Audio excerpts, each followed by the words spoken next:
A lot of this isn't going to make sense to you, and I'm sorry about that. I'm just going to start at the beginning, with the house.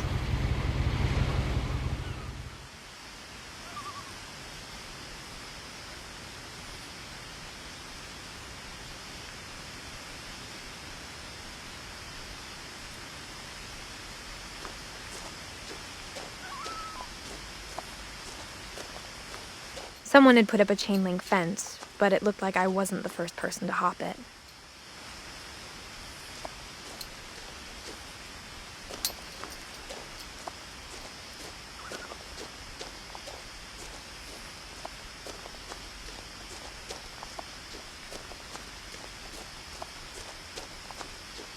I lived here until I was 11, but I wasn't allowed inside half the rooms.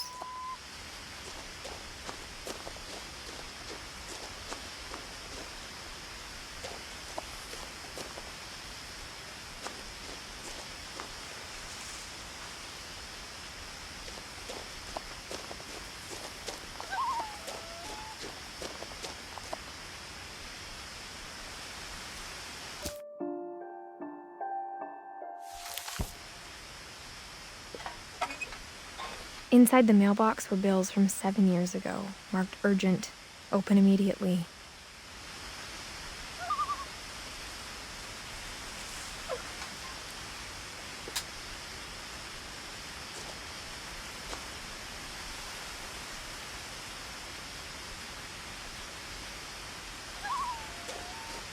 I hadn't been back since my brother Lewis's funeral.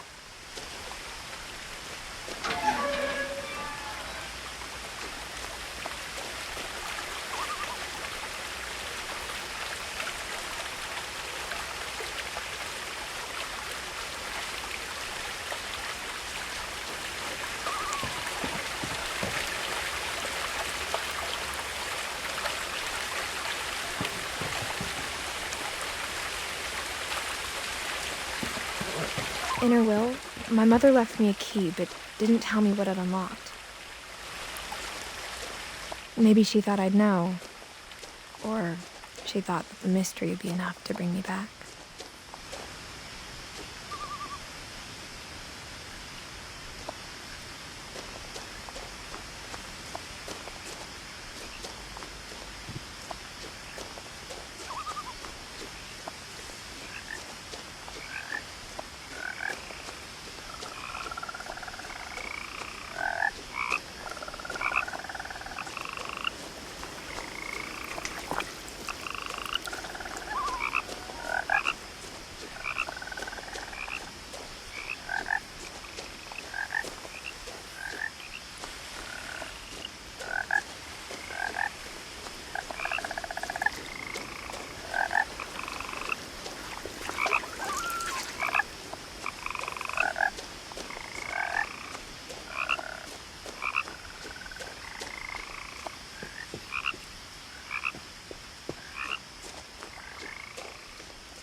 The woods around the house have always been uncomfortably silent, as if they're about to say something but never do.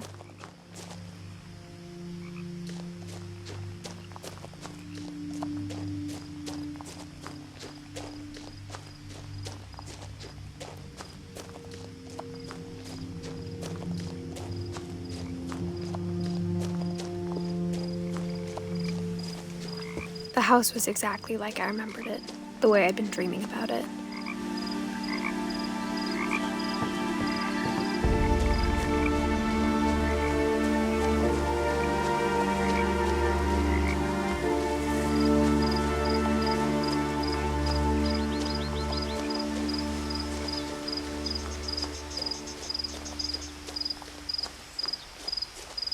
But now I had questions about my family that only the house knew the answers to.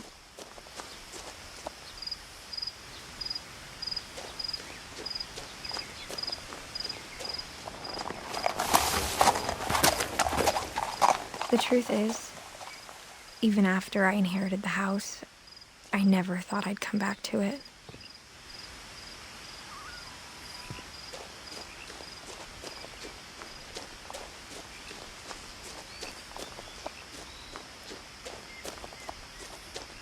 one had driven this way in a long time, but I saw a few hoof prints.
As a child, the house made me uncomfortable in a way I couldn't put into words.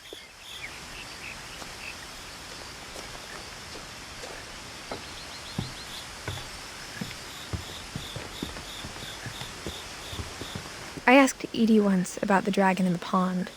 She said it had killed her husband. I was 6. It seemed like an odd joke to me even then.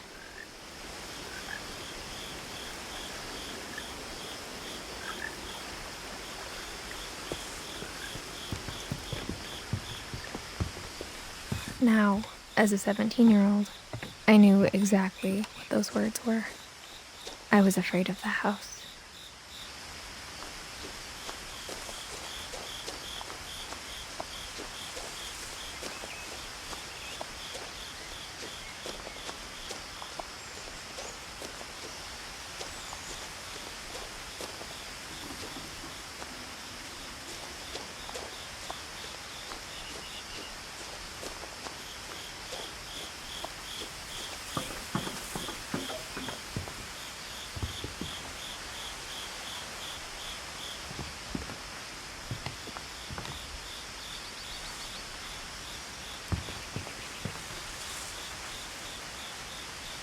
I hoped the key might unlock the front door.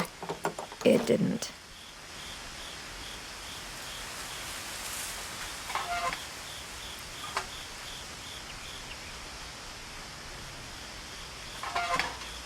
Looking in, I felt like the house itself had been waiting for me.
Crawling through the doggy door used to be a lot easier when I was 11.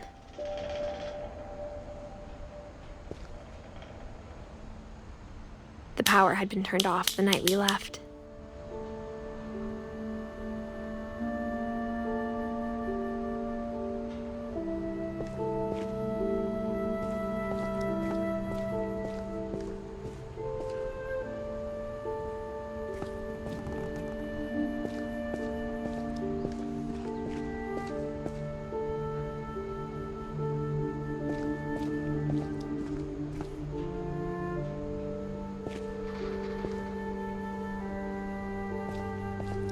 For the first time in years,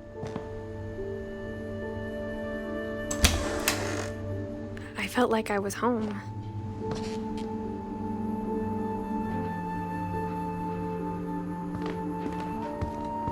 But instead of a family, there were just memories of one.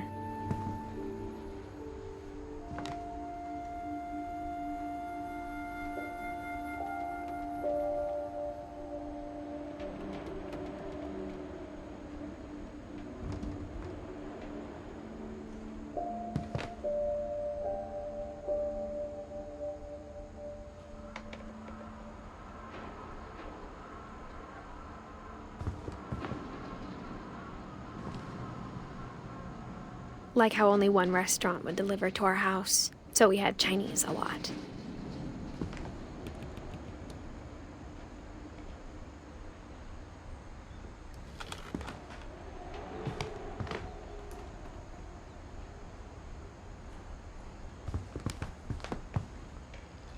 Or how after Louis started working at the cannery, we all got sick of eating salmon. Except our cat, Molly.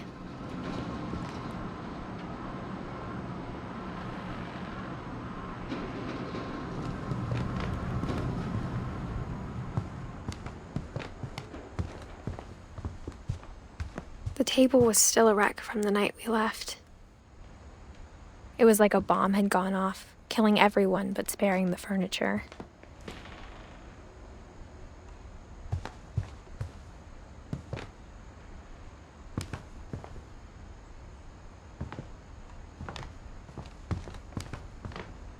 My mom was the only one of us who could imagine Great-Grandma Edie living in a nursing home.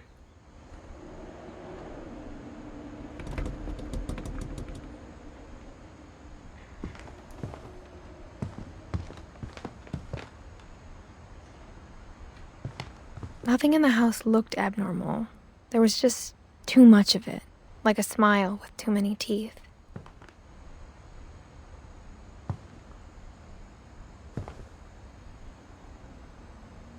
Even the fireplace had a story. Edie told me the bricks came from the original house, after it sank.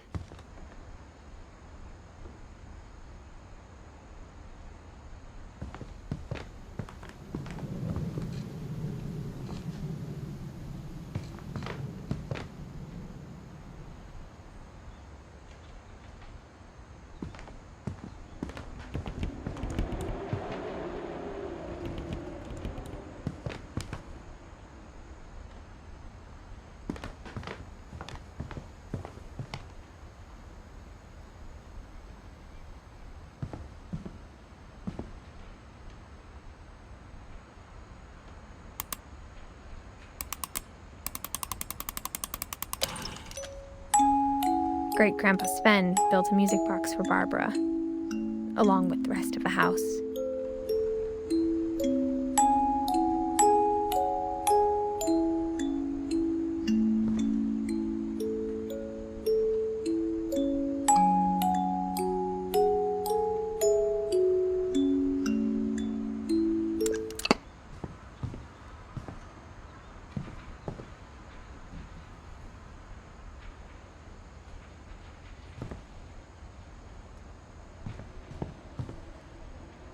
A lot of things got left behind in the whirlwind of that last night.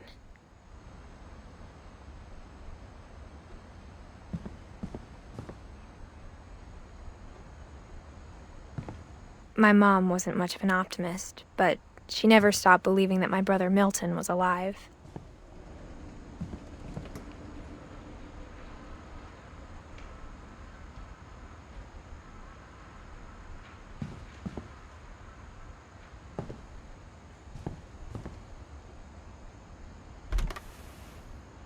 Edie told me once that every Finch who ever lived is buried somewhere in the library.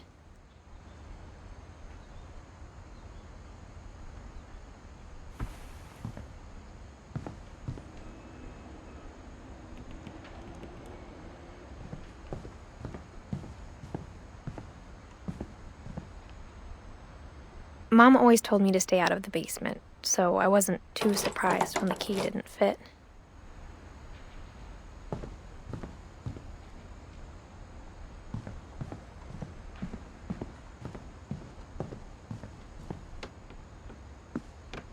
After Milton disappeared, Mom sealed up all the bedrooms. Then Edie retaliated and drilled peepholes.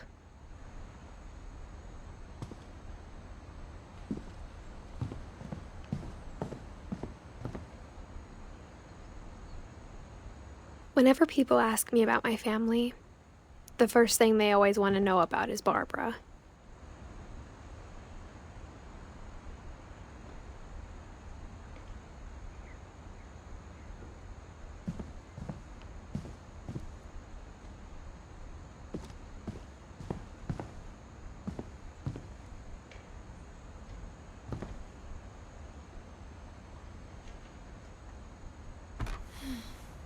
Barbara was a child star for 2 years, until America grew out of it.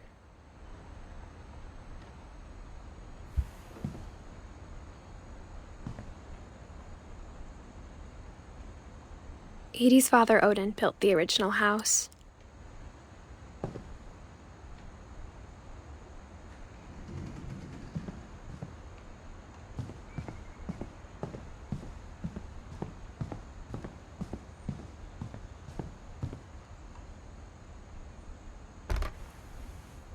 The last time I was in Edith Sr.'s room, I was 10 and she was painting my portrait.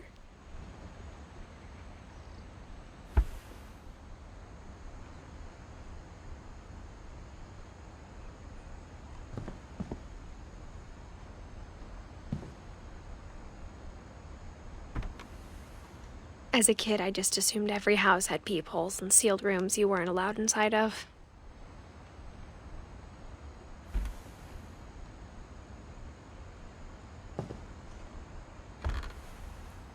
My Grandpa Sam spent 7 years sharing a room with his dead brother, Calvin.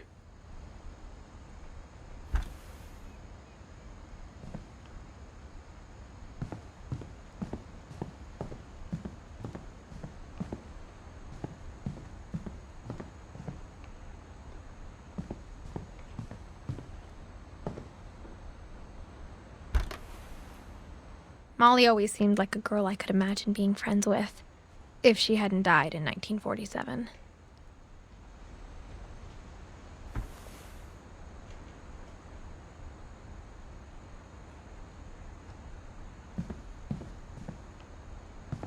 I spent a lot of time playing in Great Uncle Walter's room. I think my mom sometimes regretted not sealing it up.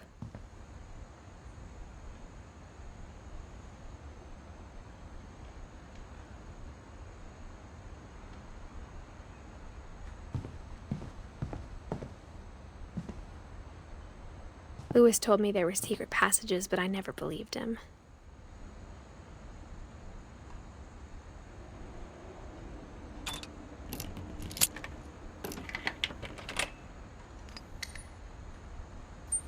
Turns out, my mom was really good at keeping secrets.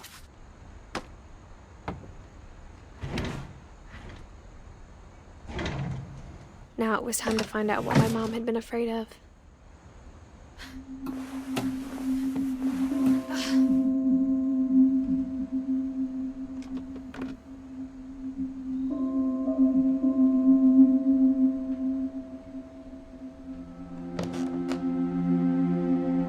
Reading this, maybe it sounds like I had a plan.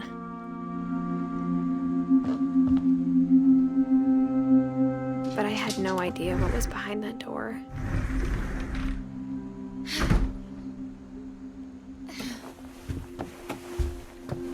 Just like I had no idea where all this was gonna lead.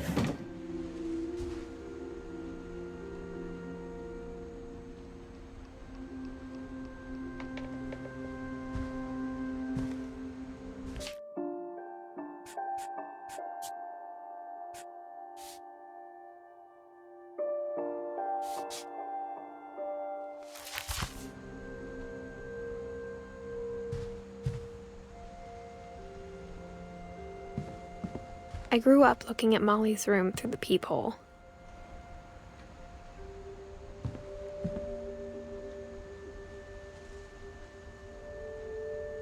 Molly's gerbil had a tiny bedroom with its own even tinier gerbil cage.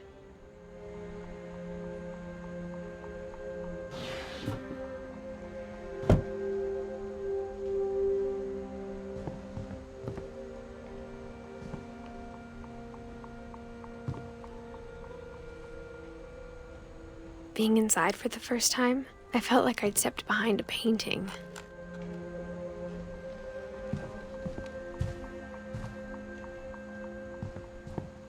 I got the sense Edie had spent a lot of time here, before my mom sealed the doors.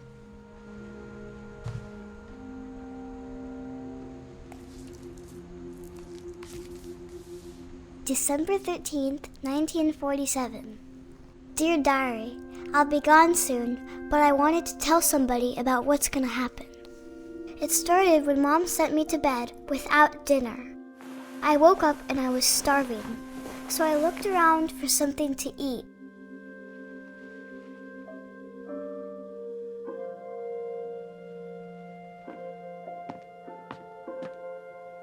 My Halloween candy was all gone.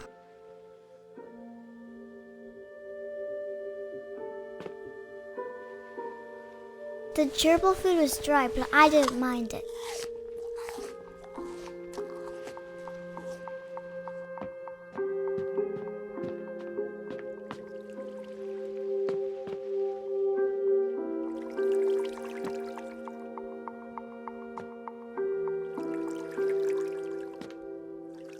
I thought about eating Christopher, but I held back.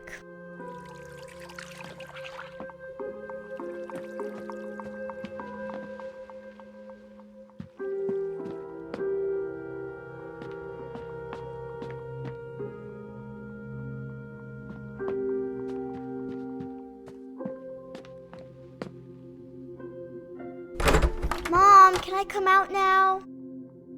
Sweetheart, it's late. Go to sleep.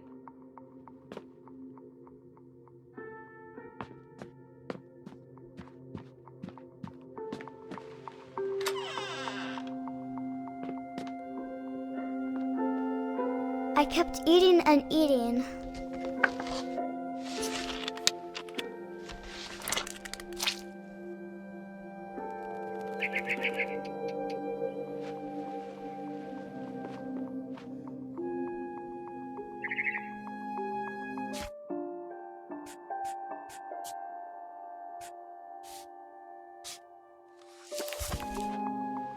I ate a lot of things that night.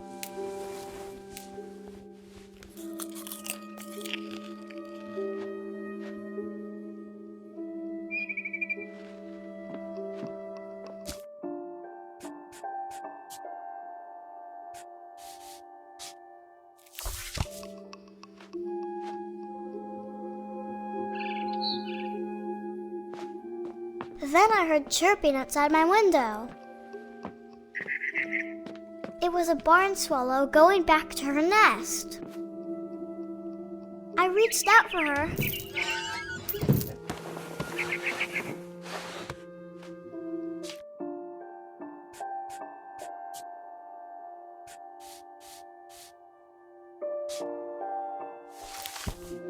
And suddenly, I was a cat.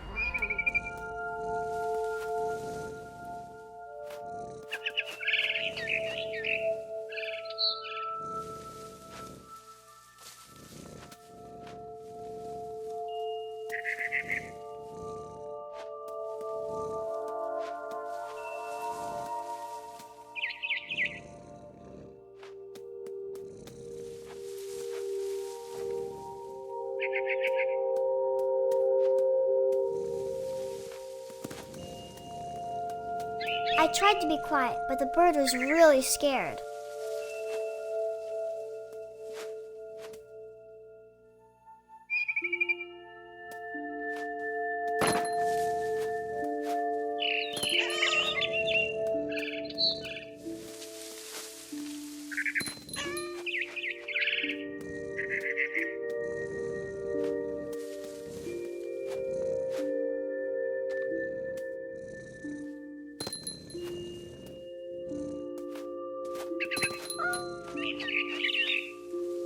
Mom and Dad didn't even look at me.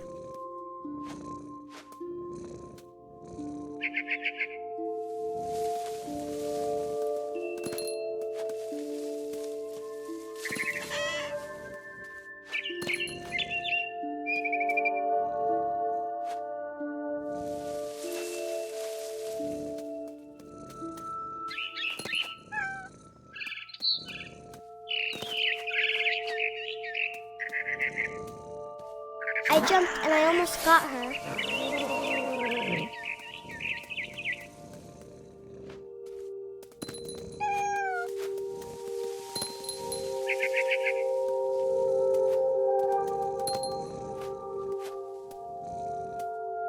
I could tell she was getting really tired. Now I was up in the big tree. I promised Dad I wouldn't climb it anymore. All I cared about was eating that mama bird.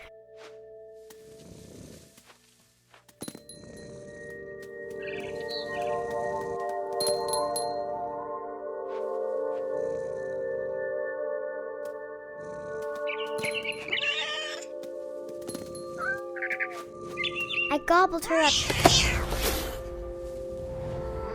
And suddenly, I was an owl. First, all I heard was the wind. Then I heard little teeth nibbling in the grass.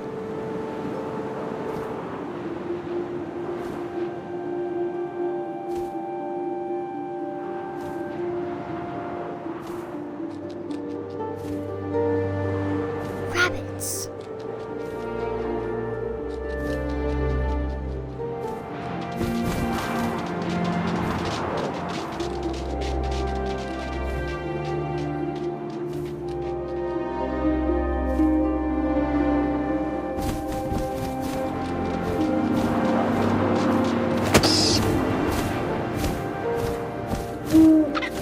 I imagined his face looking up and seeing mine through my talons.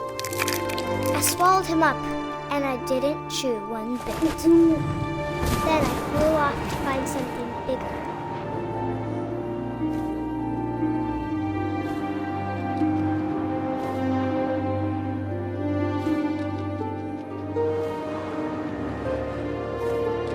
A mama rabbit.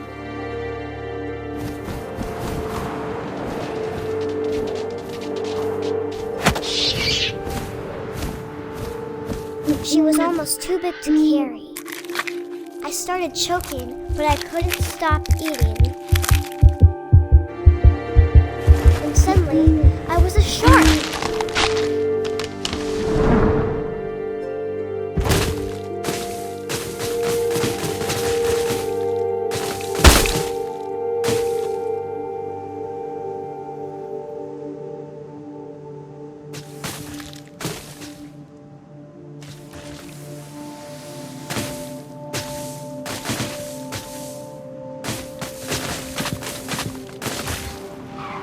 I rolled off a cliff and into the ocean.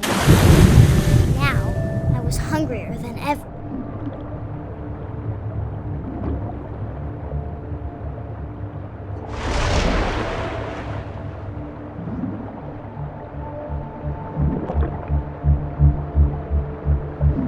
I wanted fat, juicy seals.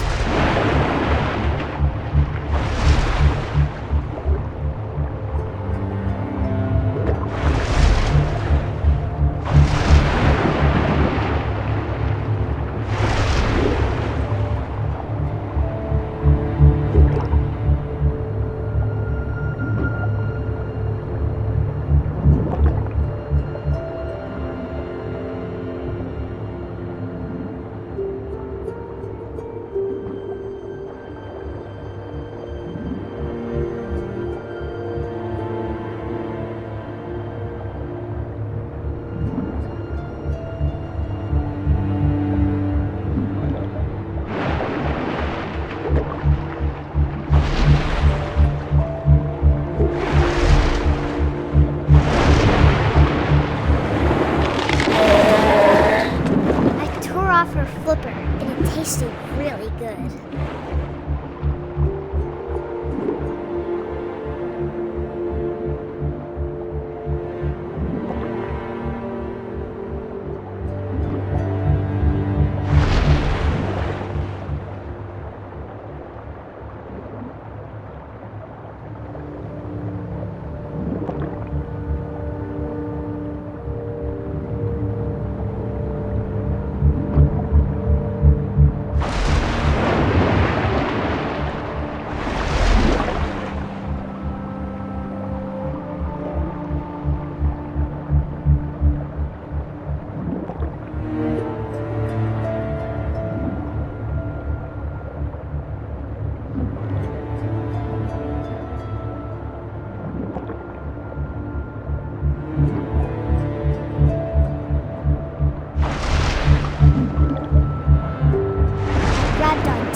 my eyes, everything had changed.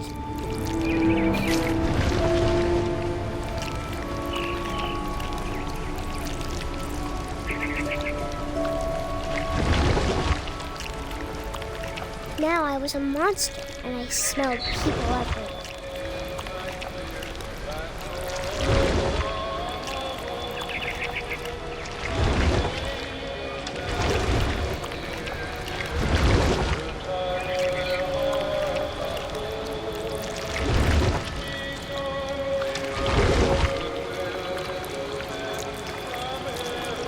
I was big, but I moved real quiet.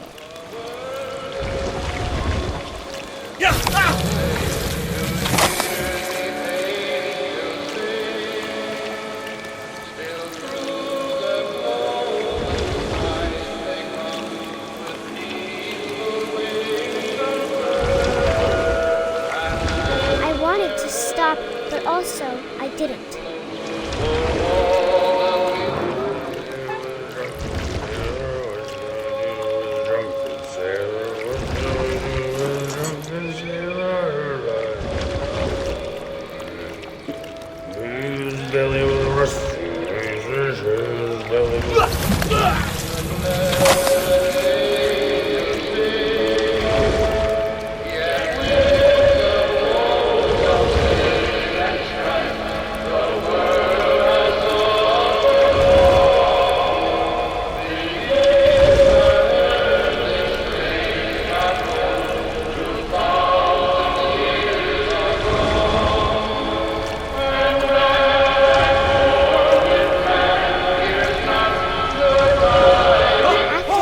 Passenger, I was still hungry. And to cross the water, I smelled something new. Something I had to have, so I swam towards it.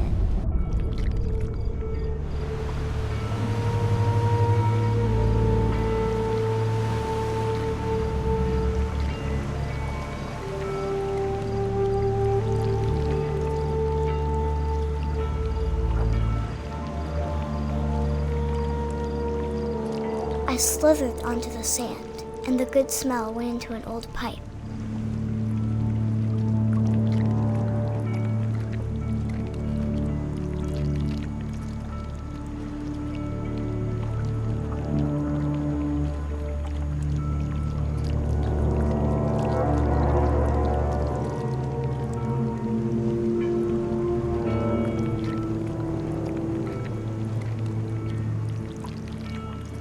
I got closer and closer.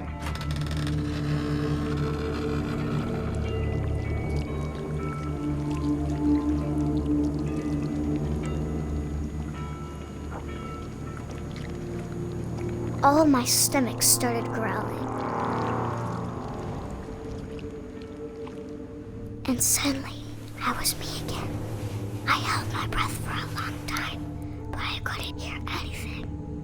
I think it's waiting for me to fall asleep. But it's not going to wait much longer. It needs to feed, and we both know I will be delicious.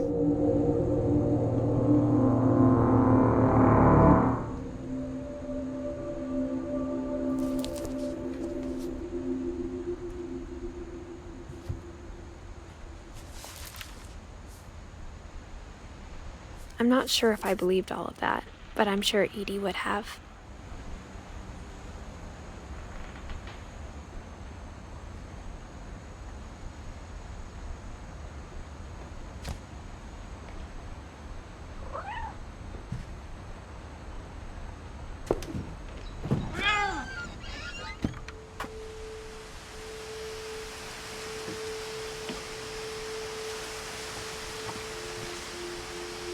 This will be obvious later, but my mom never told me any of these stories. Edie would have, but Mom didn't like bringing up the past. Though, when we adopted a stray kitten, she was the one who named it Molly.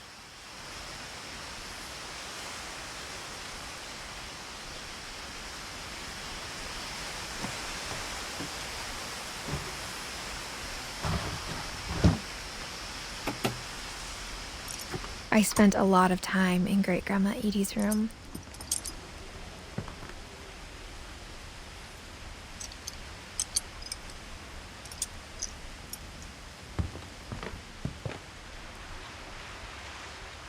We got along, and it was a good place to hide from my mom.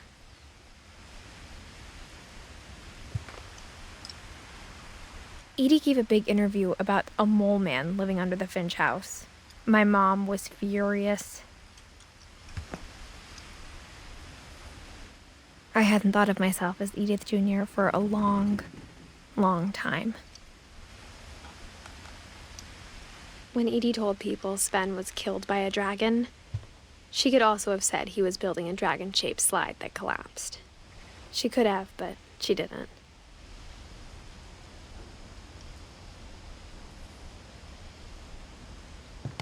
Even in her 90s, sometimes Edie seemed a lot younger than my mother.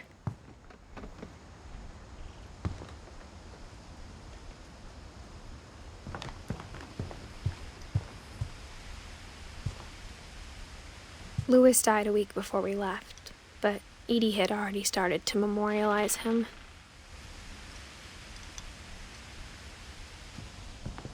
Her room was like a museum.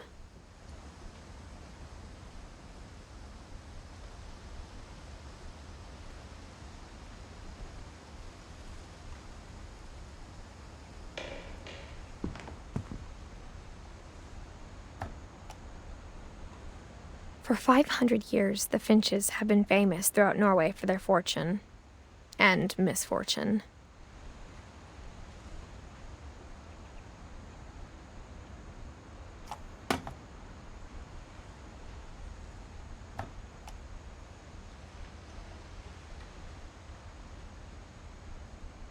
Odin Finch buries the latest victims of the family curse, his wife Ingeborg and their newborn son, Johan. On January 7th, 1937, he set sail with his family and his house, hoping to leave the curse behind. But 40-foot waves off the coast of Washington send the house and Odin to the bottom of the sea. Odin's daughter Edie, with husband Sven and baby Molly, step ashore on their new home, Orcas Island. Odin Finch is the first to be buried in the new family cemetery. His daughter Edie is already dreaming of a new Finch house.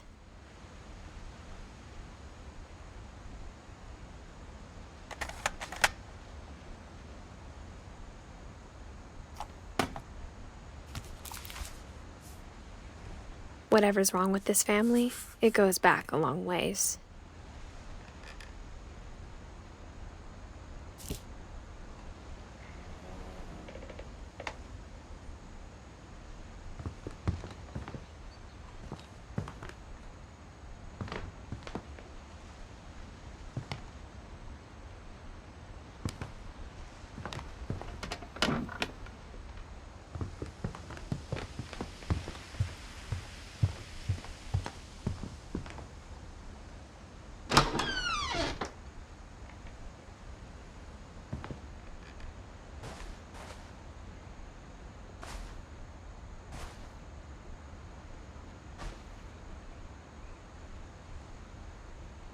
The only trace Grandpa Sam's first wife, Kay, left on the house was the pink bathroom.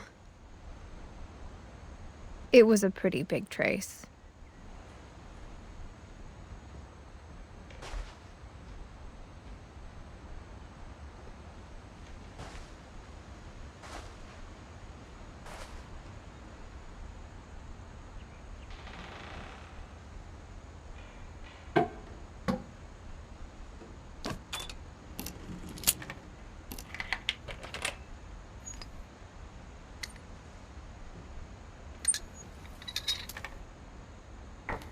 There's a secret in this bathroom.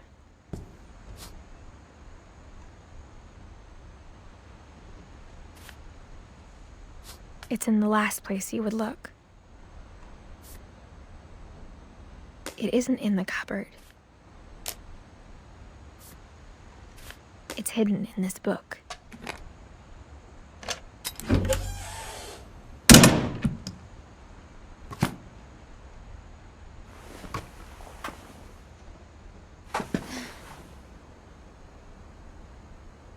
Sven gave Sam an old camera he'd refurbished. He never put it down.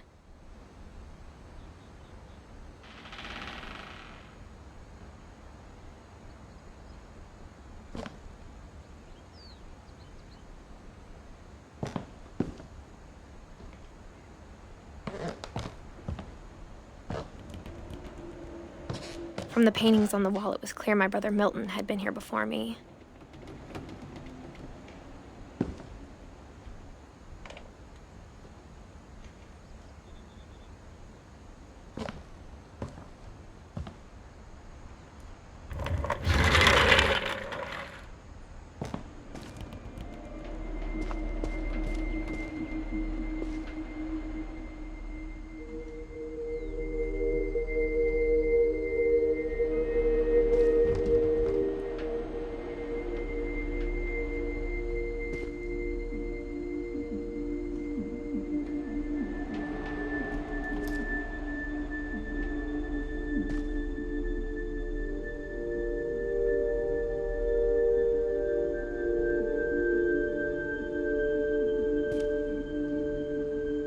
I knew Grandpa Sam had a twin.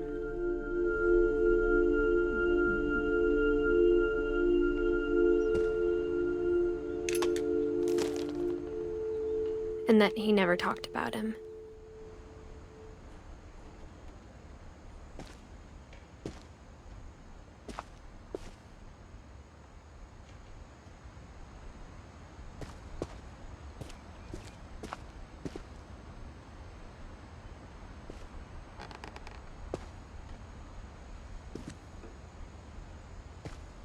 I guess my grandpa didn't like history any more than my mom did.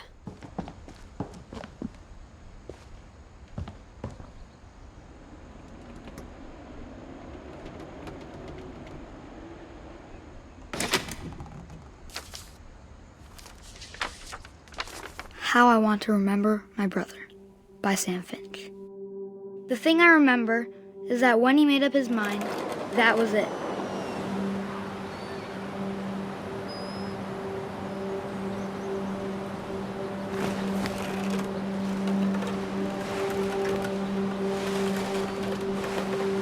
My brother said he'd die before he ate another mushroom, and he did. At Barbara's funeral, we swore we'd never be afraid again, and he wasn't. I think Calvin always wanted to fly.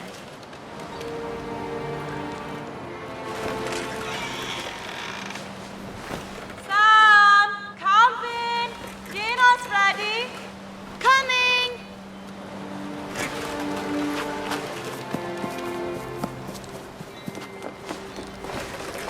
But that day, he finally made up his mind to do it.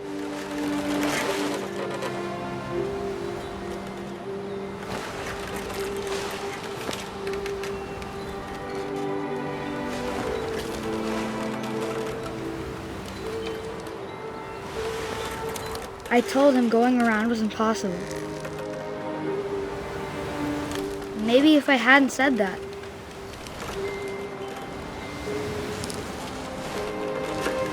Calvin, I'm not gonna tell you again. maybe if the wind hadn't picked up, then maybe he'd still be here. But I doubt it. I think he'd already made up his mind. That's what I want to remember about my brother.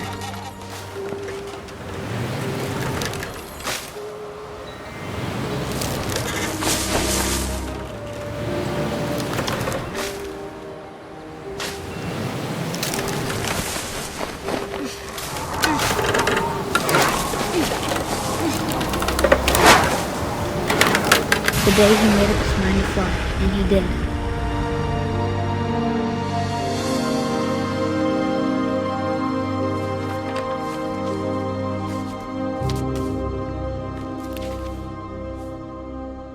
Calvin's story felt strangely familiar. When I was younger, I remember trying to do the exact same thing.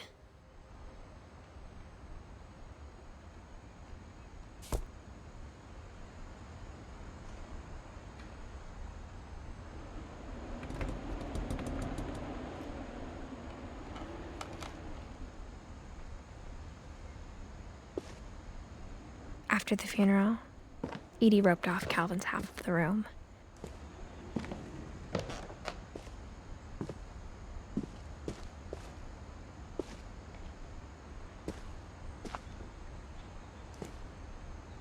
Mom said Grandpa Sam enlisted at 18 and never set foot in the room again.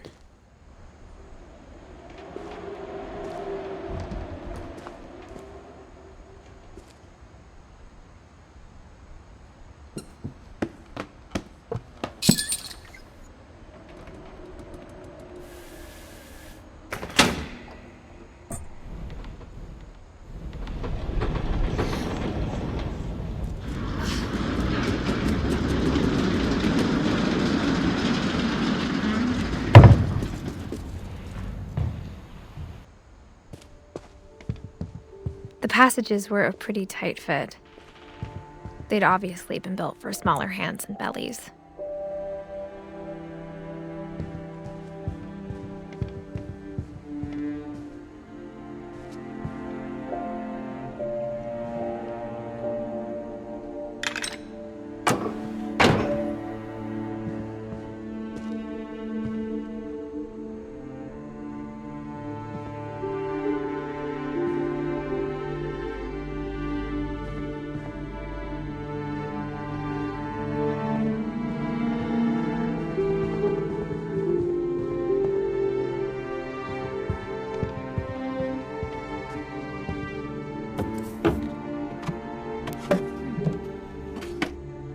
Growing up, I always thought of Barbara as a child star.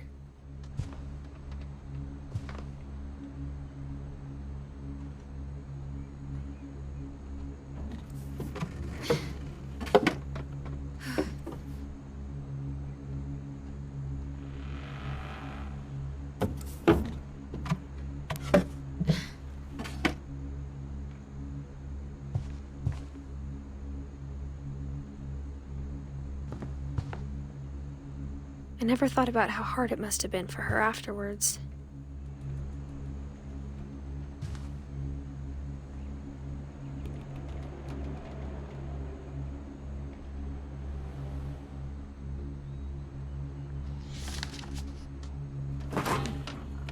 Of all the stories people wrote about Barbara's death, I'm surprised Edie saved this one.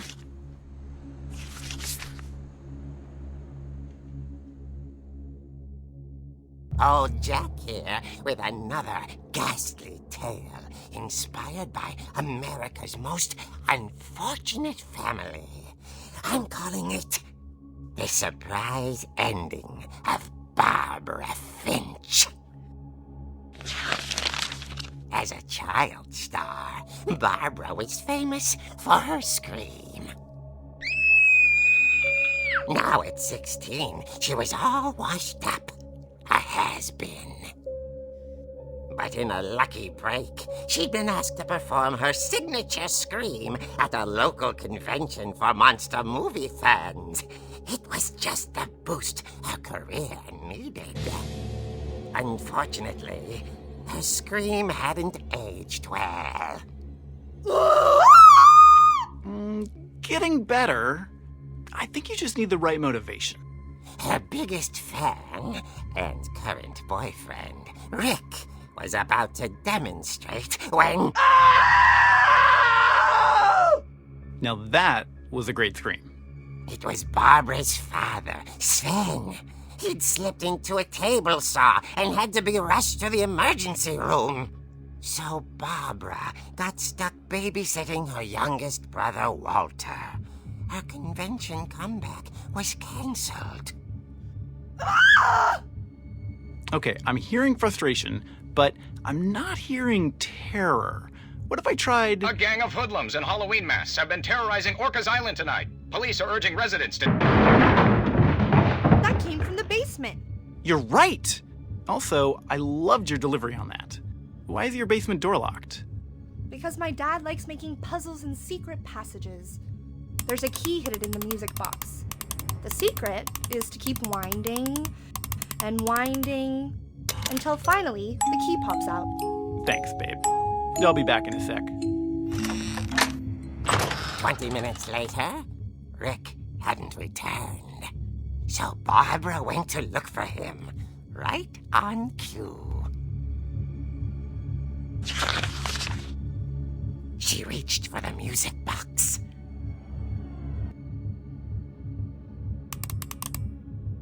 And as she wound the key, she listened for Rick, but the house was silent.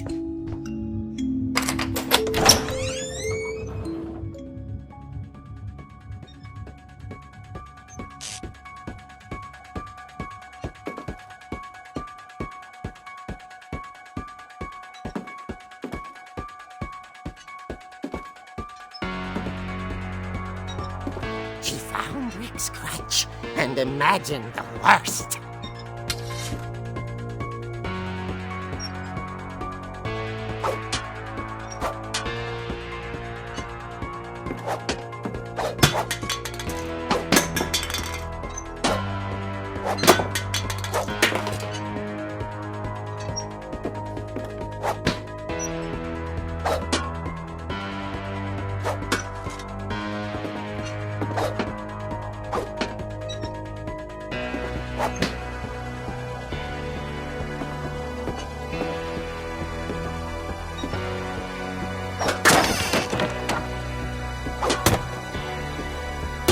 The gang's leader is the infamous Hookman killer, Dr. Carl Hamill, who impaled and then ate his family 10 years ago tonight.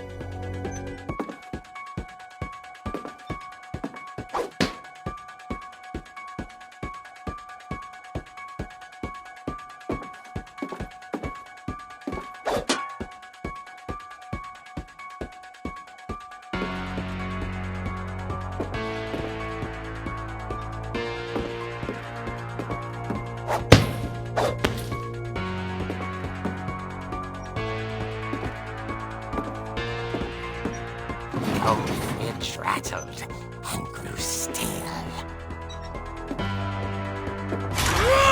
Oh dear!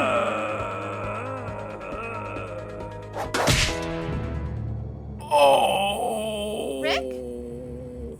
Barb, relax. I was just trying to scare you to help you find your scream. Well, I'm not scared, Rick. I'm furious. Then act furious.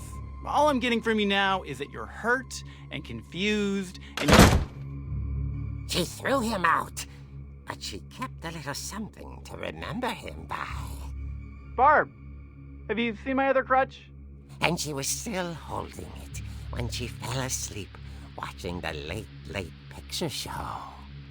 Hours later... Barbara! Walter, what's going on up there? Ah! Okay, I'm coming up, but if this is a trick, you're dead, Walter.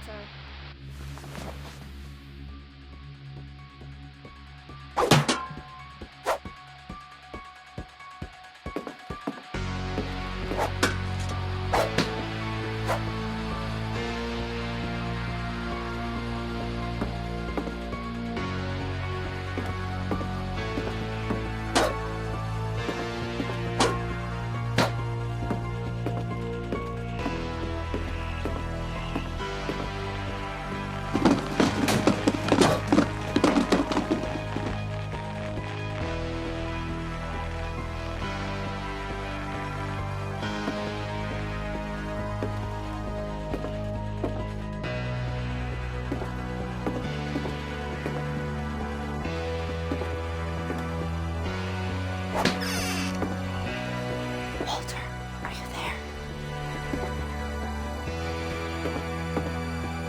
Walter had vanished, but his bedside radio was still on.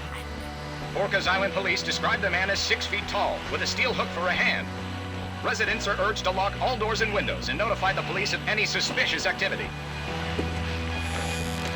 Barbara turned, saw the hookman, and was speechless. He was quite smashing. And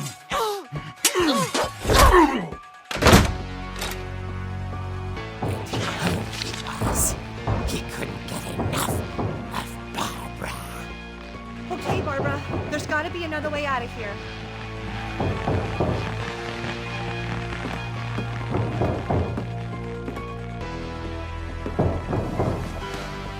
That night, she played her part beautifully.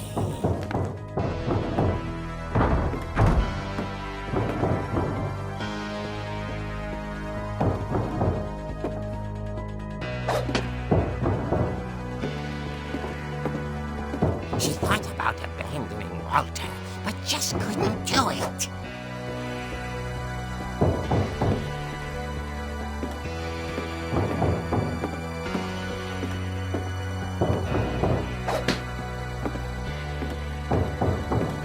Molly's door hadn't been opened in years. The hinges groaned.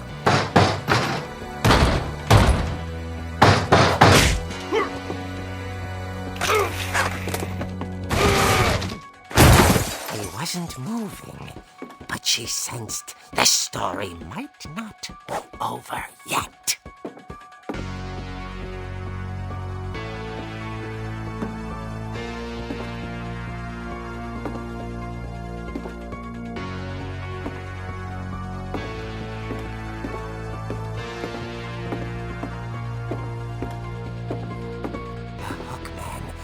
vanished. She listened for his breathing, but all she heard was...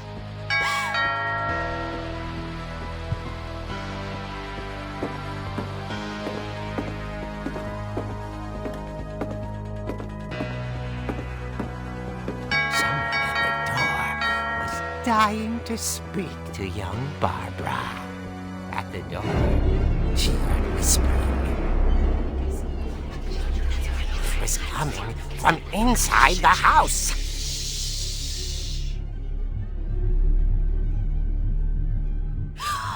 Oh dear. The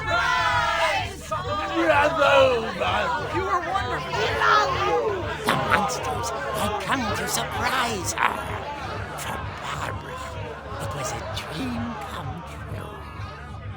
Then she saw what kind of monsters they were, and she realized what was about to happen. She was going to be famous. And with her final breath, Barbara Finch gave the performance of her life.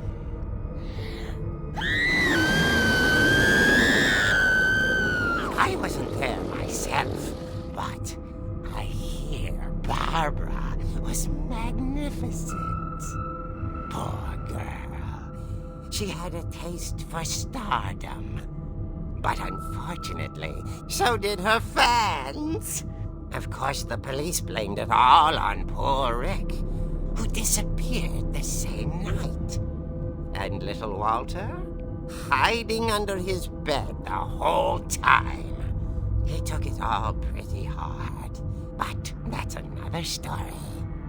As for Barbara, tucked inside the music box is all they ever found of her. Her ear. Now that's what I call a real eerie tale.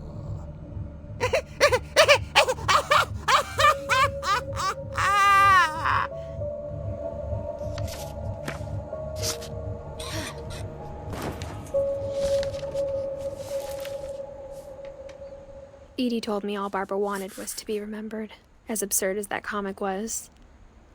Maybe what Edie saw was a happy ending.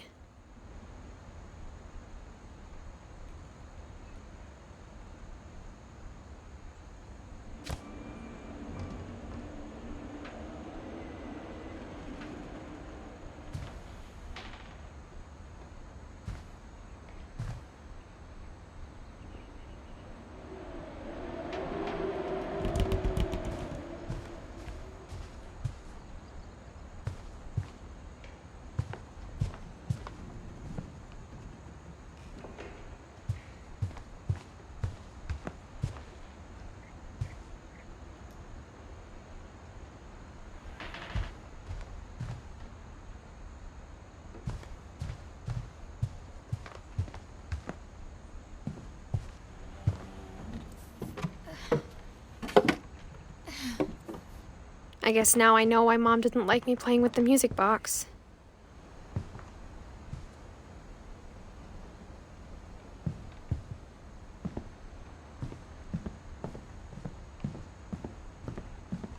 It's funny. All those times I played with the music box and never found the basement key.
Mom said the basement was off limits, unless I wanted another tetanus shot.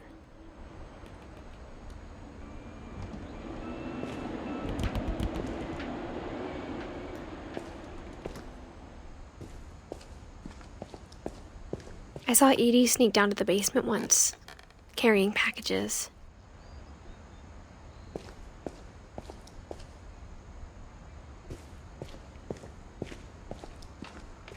I thought maybe she was hiding presents.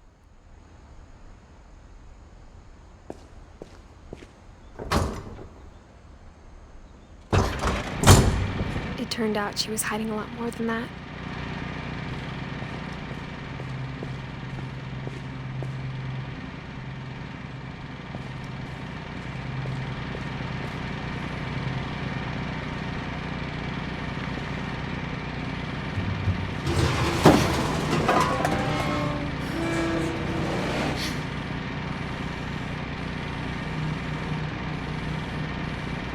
I remember asking Mom once about where Walter had gone.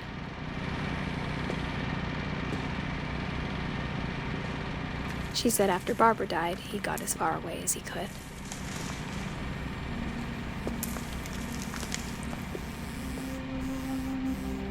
If there's a pattern in all these stories,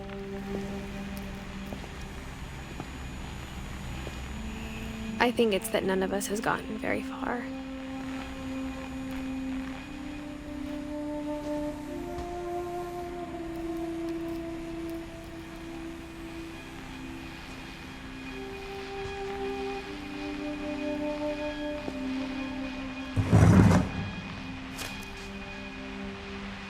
Goodbye, everyone. I can't believe I've been down here for 30 years.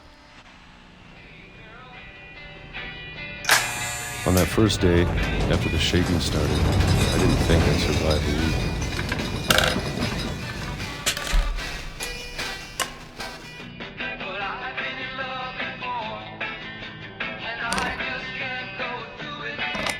But after a few days, I settled into a routine.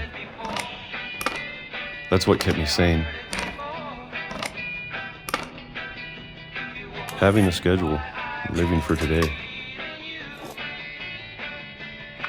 I always expected to be dead tomorrow. But if you wait long enough, you get used to anything.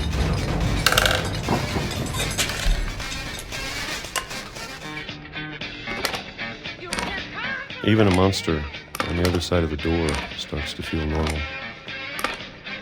Almost friendly.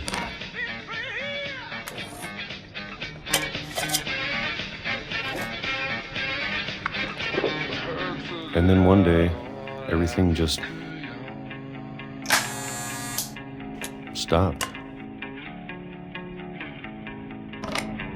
Whatever that thing was, it was gone. Maybe it got tired of waiting. Or maybe I just got tired of being afraid.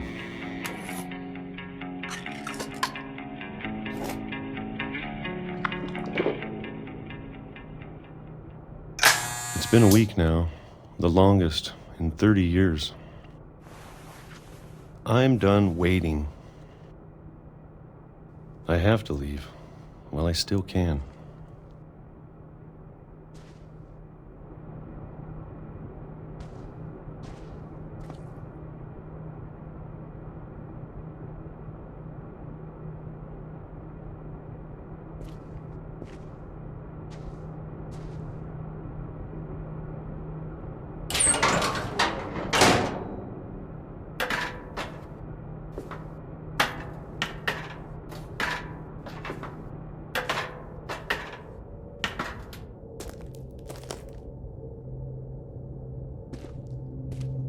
I know it's out there, somewhere.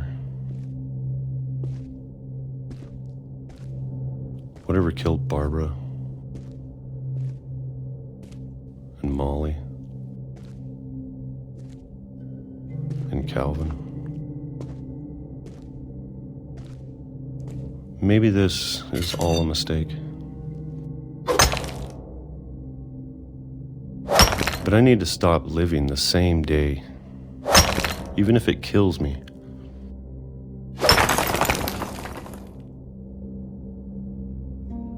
Whatever's out there, I want you to know I'm ready for it. I'm going to appreciate all of it, especially the food. I don't mind if I only have a year left, or a month, or a single week. I'd be happy with one new day. I can already imagine the sun on my face.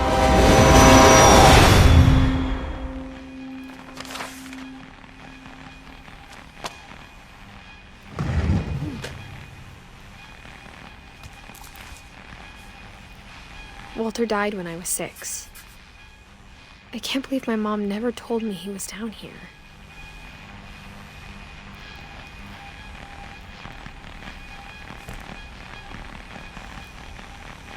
I'm sure my mom was trying to protect me.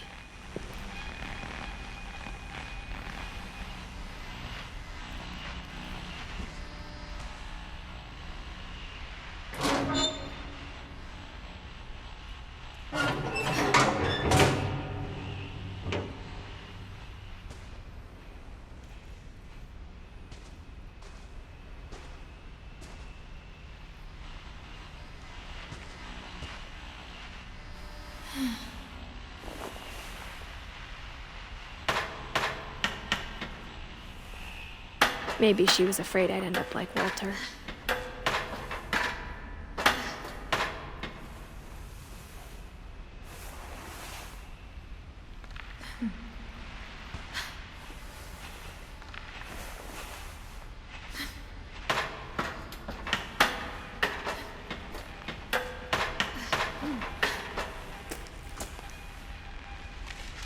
But if she never told me about an uncle under the house, I can only imagine what else she was hiding. I don't want to make the same mistakes she made.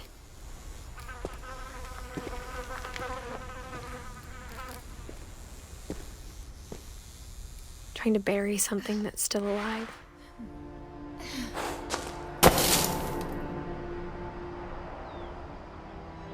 Now that there's only one of us left, or maybe 2, I thought it was time I heard the stories for myself.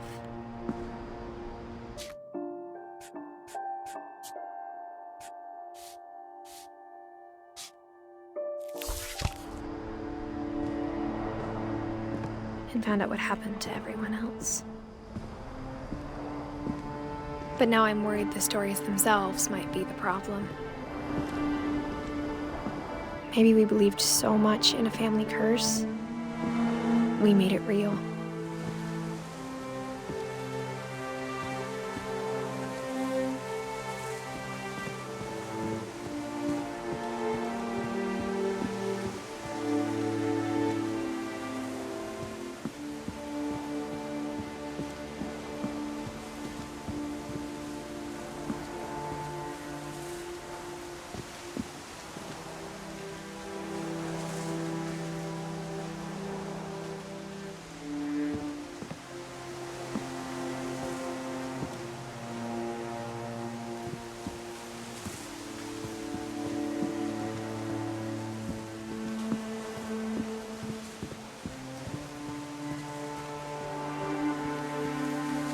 I don't know if I should even be writing this.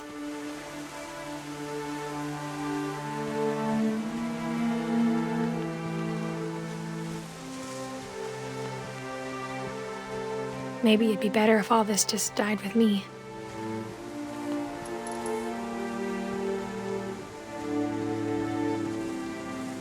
But I thought you should know about your family.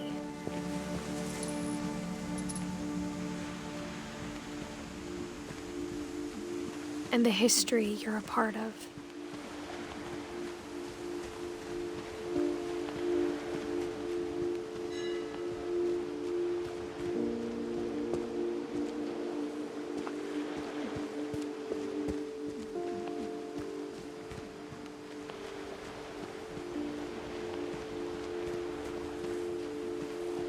Though to be honest, I feel as lost as you probably do right now.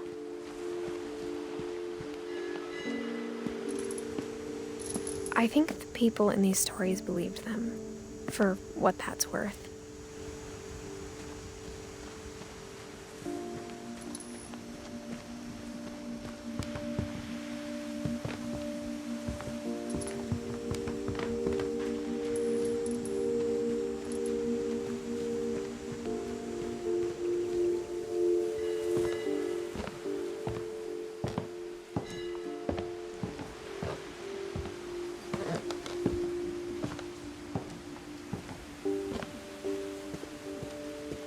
And when you look at the house, that history of imagination and stubbornness and madness, any of it seems possible.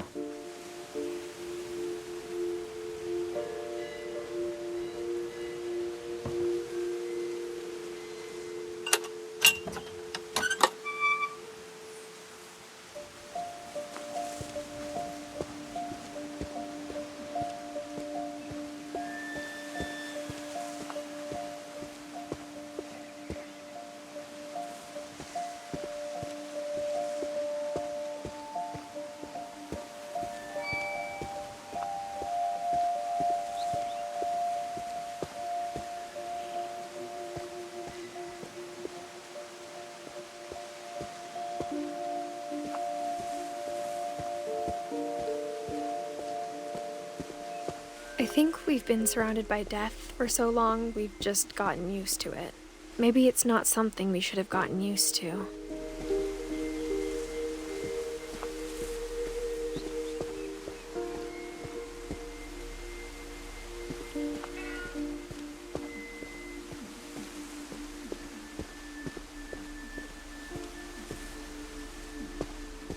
What kind of family finishes building a cemetery before starting the house?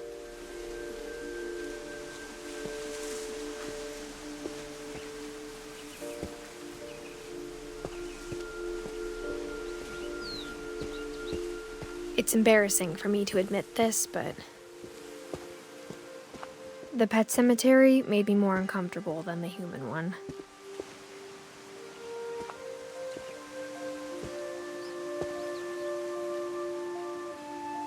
Three of the gerbils were mine, and 2 had been my fault.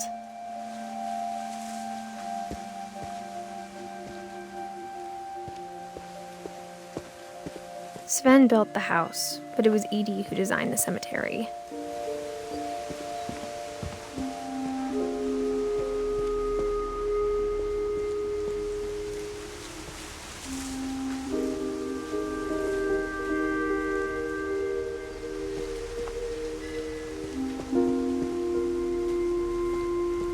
I'm sure Odin's monument had been Edie's idea.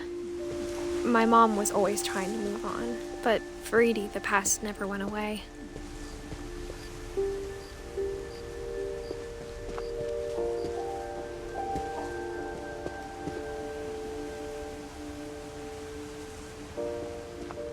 She could see it poking out of the water at low tide.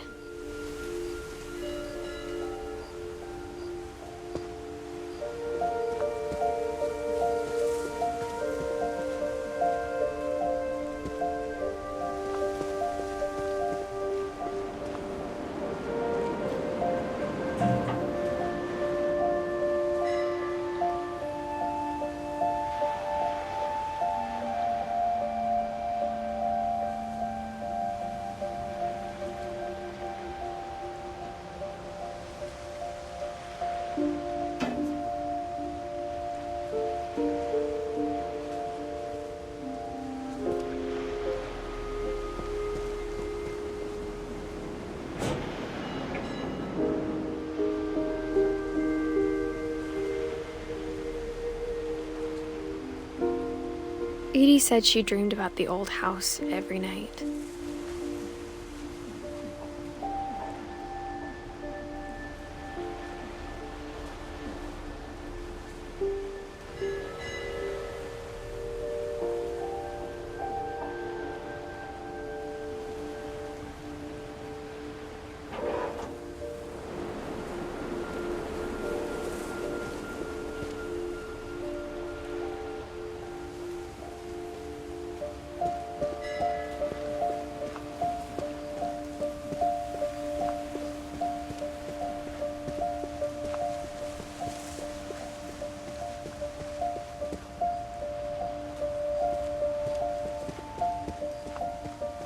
Edie's side was always easier for me to understand.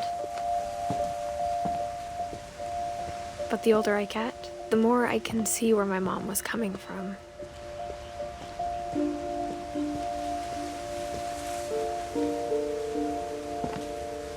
She lost 2 of her brothers, just like I did. I get why she tried so hard to protect us.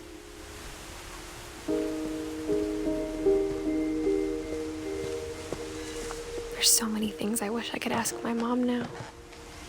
Part of me thinks this is what she wanted all along. For me to come back someday and find everything out for myself.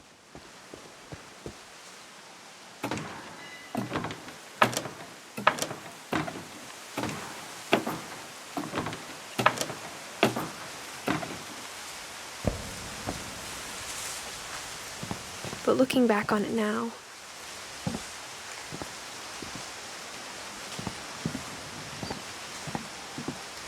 if she told me there was going to be so much climbing, I never would have come when I was 22 weeks pregnant.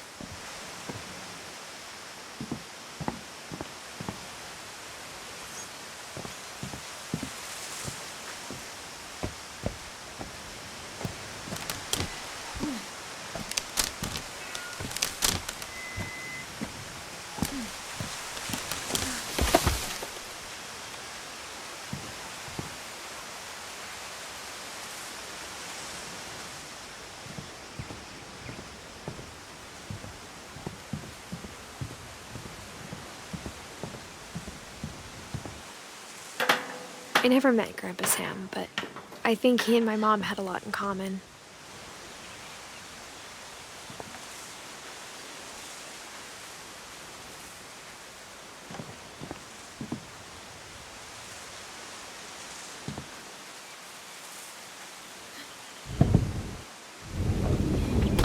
They were both pretty intense.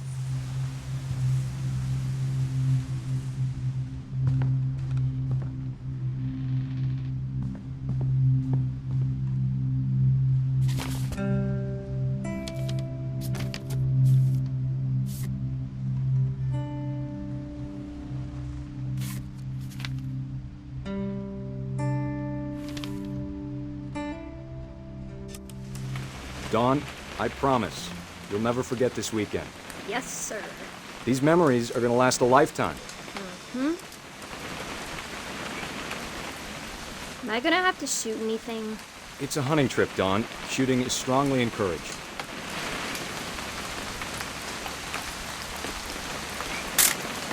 Perfect. It's gonna rain the whole weekend, isn't it?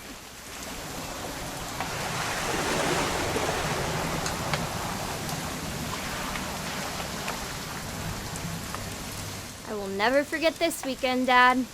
That's the spirit. Okay, got it. I'm gonna take some pictures, okay? Just be careful. The camera's older than you are.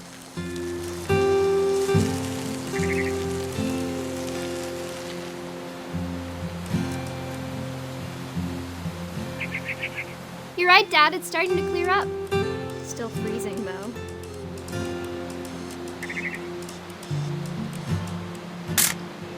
Aw.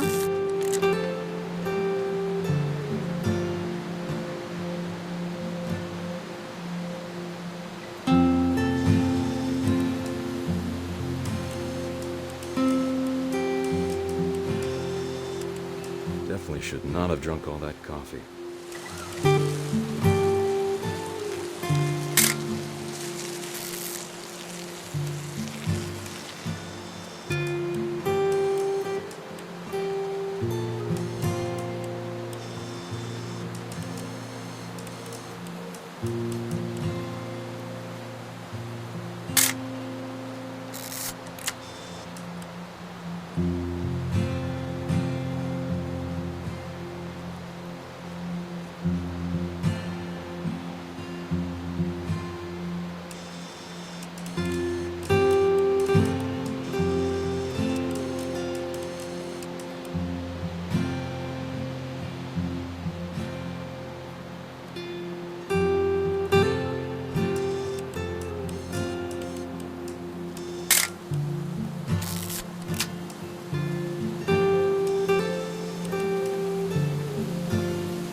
staying outside.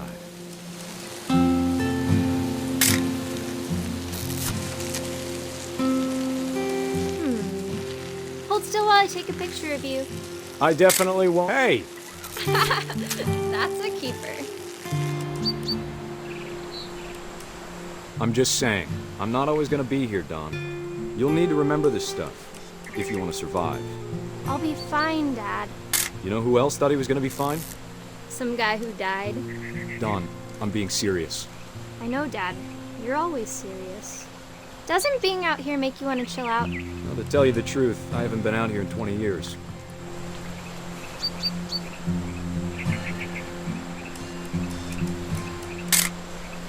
Dawn, don't you think you could find something more interesting to photograph? Last time I was with my brother Calvin. Man, that was a great trip. Your grandpa Sven taught us how to fish, how to build a fire. We found an old logging trail. There were deer everywhere. I bet if I could remember where that trail was, we'd spot a buck for you in no time. Give me a minute to check the map.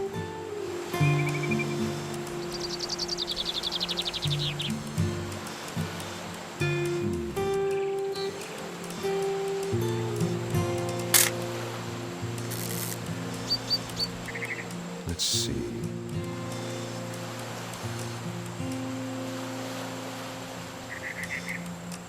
Maybe.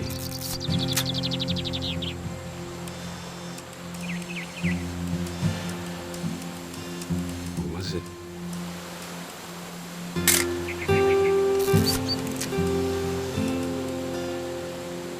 It could have been.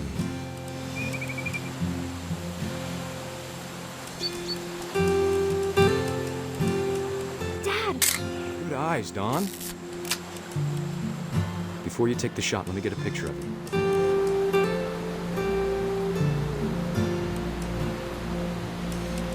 Dad, I...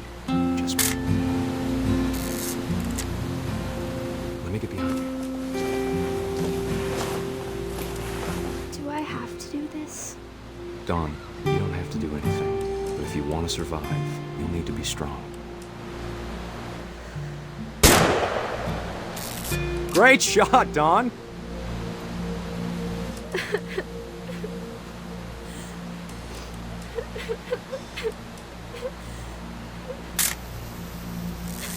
I'm proud of you, Dawn.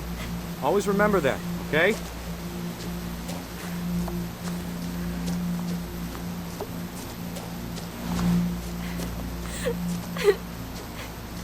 Sorry, Dawn, just gotta reset the timer.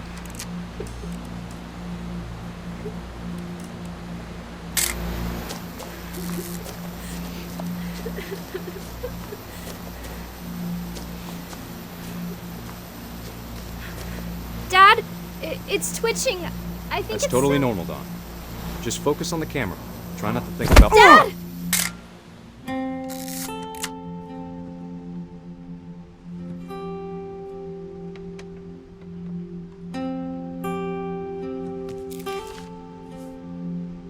Of all these stories, that's the one I wish most that my mom had told me.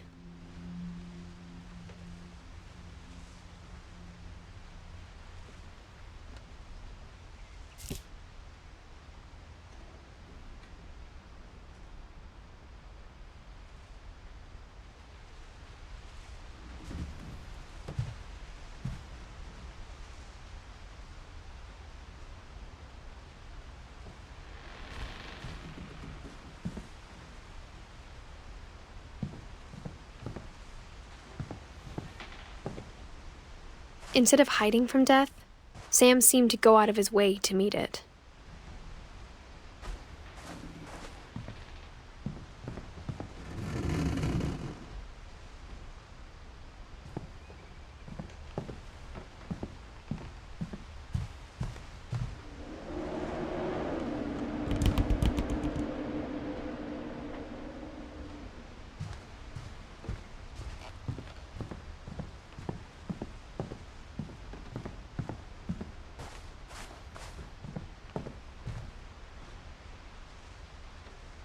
Sam spent his life shooting photos, but Mom said he got nervous being in front of the camera. I guess we're all afraid of something.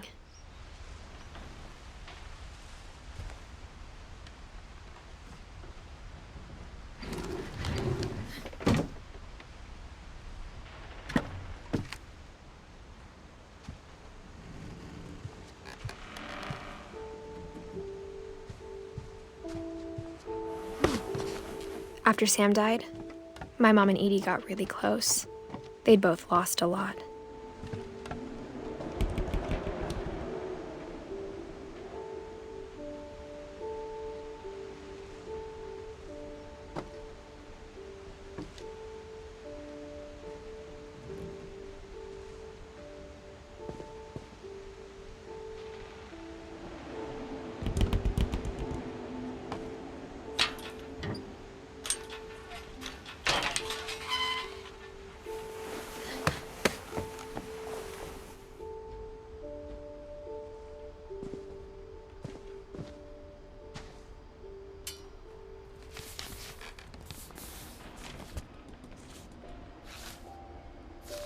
Dear Kay, do you remember the way Gregory used to laugh when he thought he was alone?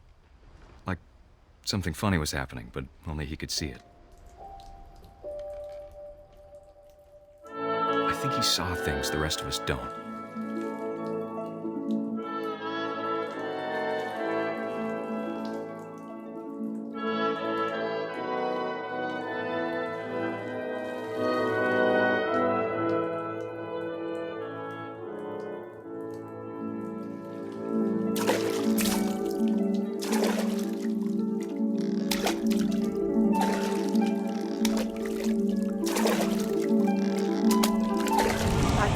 Gregory, it's time to...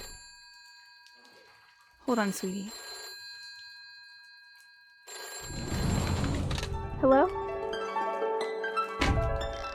Sam, I told you I don't want to talk right now. I wonder what he saw. What his world was like.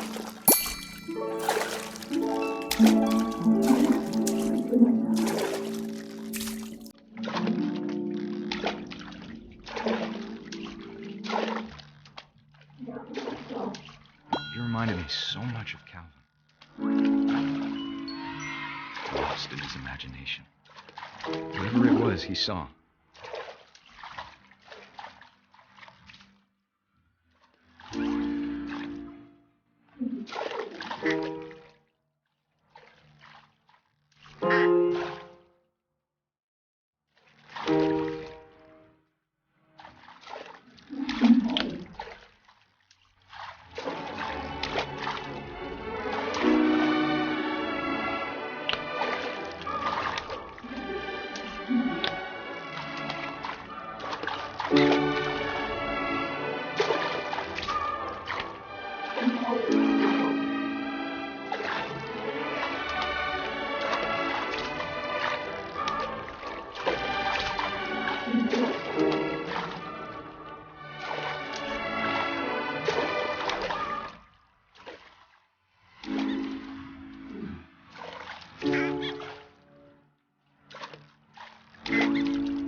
It sure made him happy.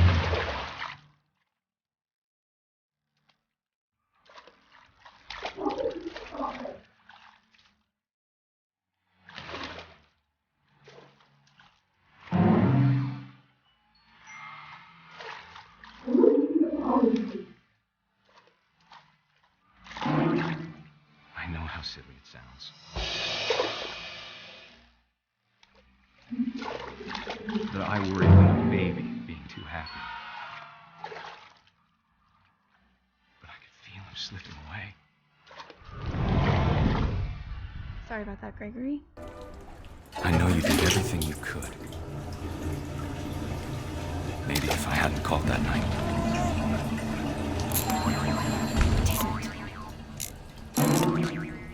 I don't want Gregory to hear this. she could have told us. About the world he saw.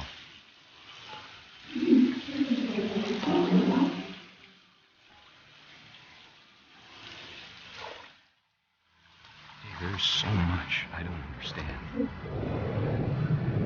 About Gregory. About everything.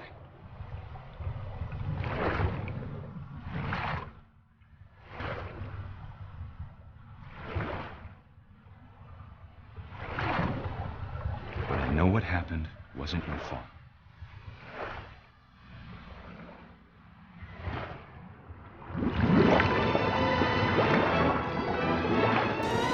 I'm sure he's happy. And he'd want you to be happy too. Good luck, Kay. Love, Sam.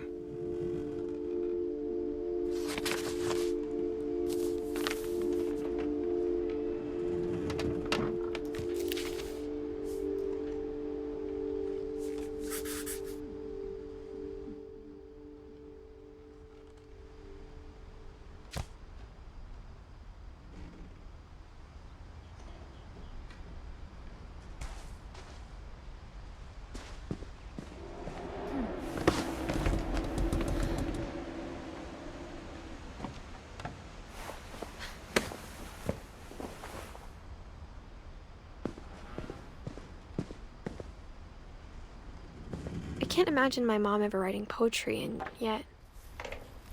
A poem for Gus, who always said the wedding was a bad idea. Our father never hit us kids, at least not very hard, before the day my brother said with teenage disregard that he'd be dead before he'd see a wedding in our yard.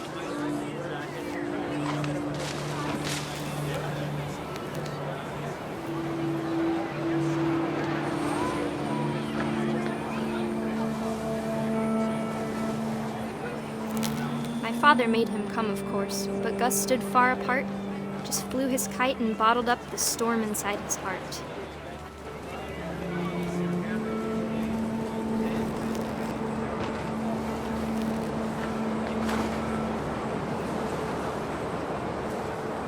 I tried to talk him out of it, but though he'd never met her, "We don't need a stepmom," were the words that I now pronounce you husband and wife. You may kiss the bride.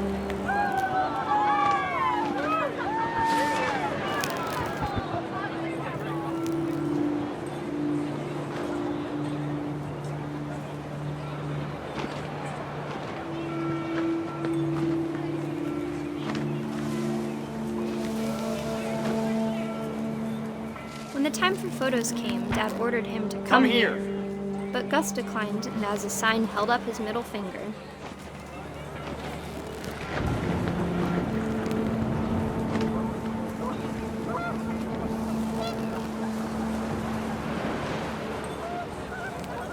The wind picked up, and panicked geese appeared and quickly went. But all the humans did that day was go inside the tent.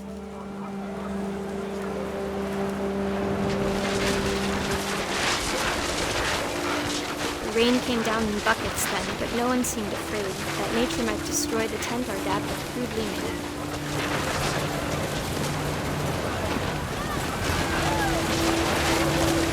The thunder sounded much too close and full of angry power. But all my father said to this was, "Make the music louder."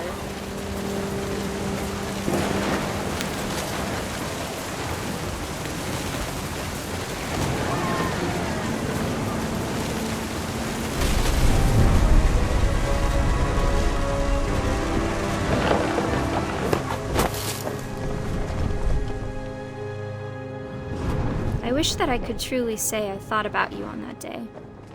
Out there on the beach alone, just you, the wind, the sea, and foam. But I didn't, until we found you.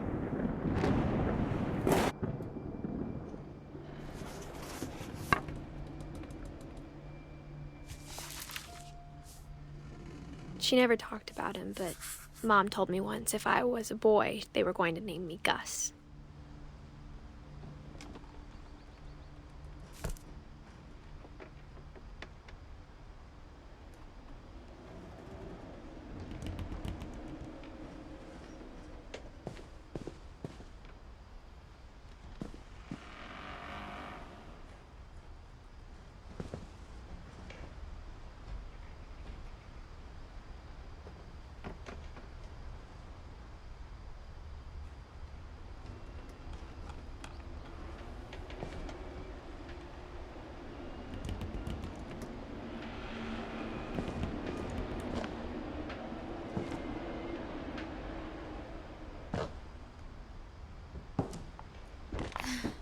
My mom moved up to the loft after her brothers died.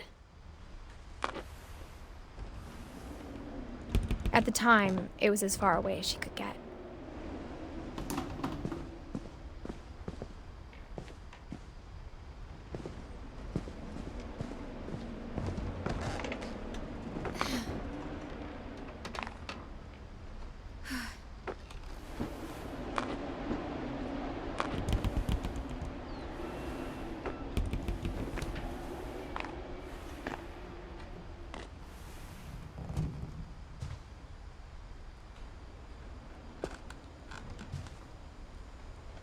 Religion was another thing my mom never talked about, but I think it helped her a lot after her dad died.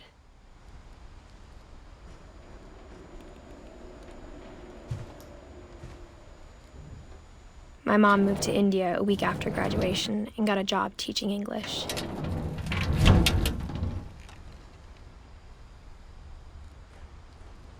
She spent a summer building houses in Calcutta, where she met my dad, Sanjay.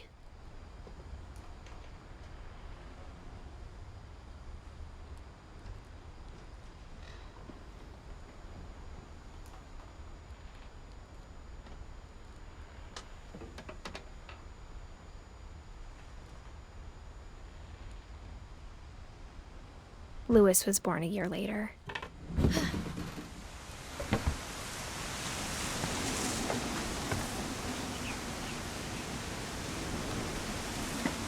When my dad died, I don't think Mom knew where else to go. I'm sure Edie was happy to have her back.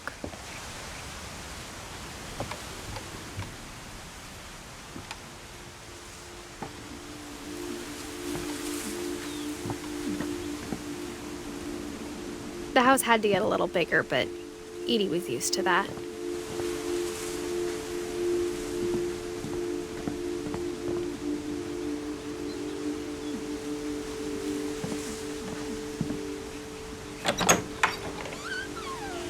And for a while, things were good, almost normal.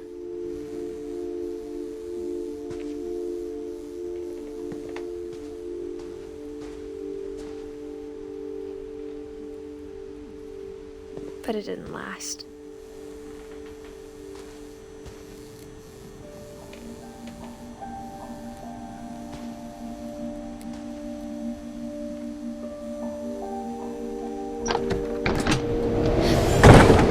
The beginning of the end was Milton's 10th birthday, when Edie gave him a castle.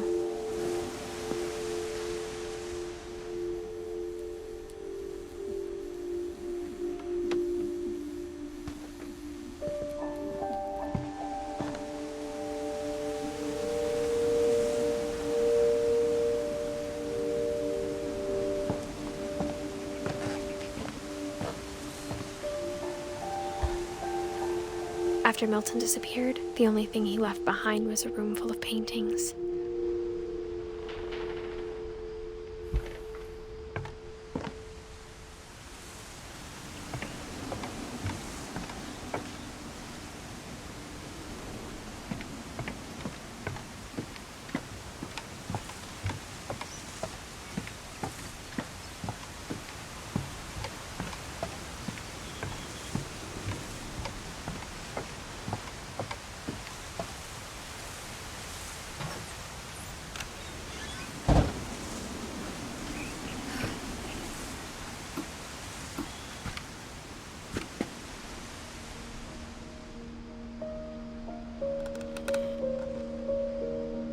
I think Edie was happy to finally have another painter in the family.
Milton Finch in The Magic Paintbrush.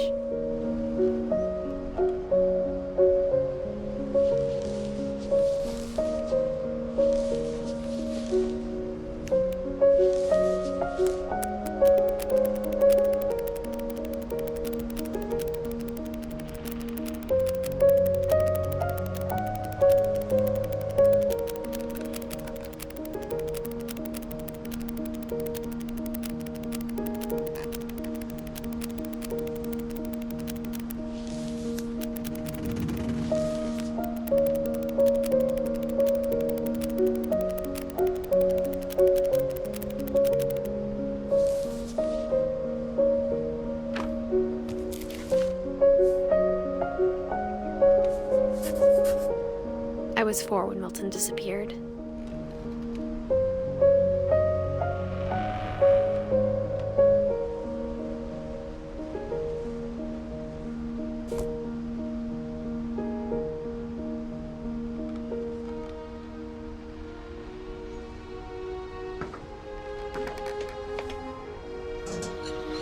Mom spent months searching for my brother. Then she sealed the doors.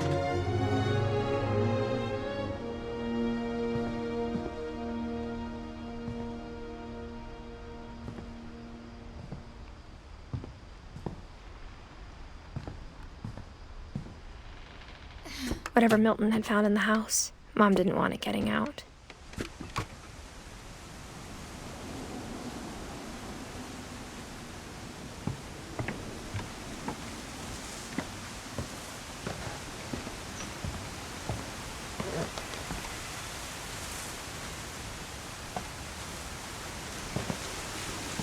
Mom definitely blamed Edie, but I think Louis blamed himself.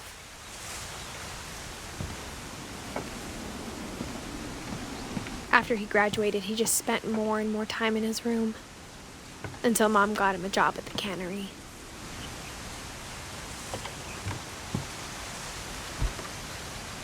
Everyone always told me to stay out of Louis's room, except Louis.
Louis's room smelled very, very familiar. That part of him lived on.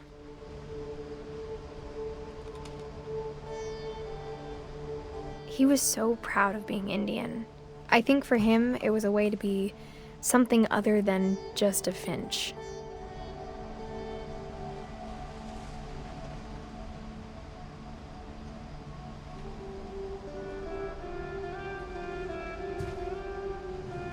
Louis and I spent a lot of time playing games together, but he was surprisingly bad at them. He died a lot.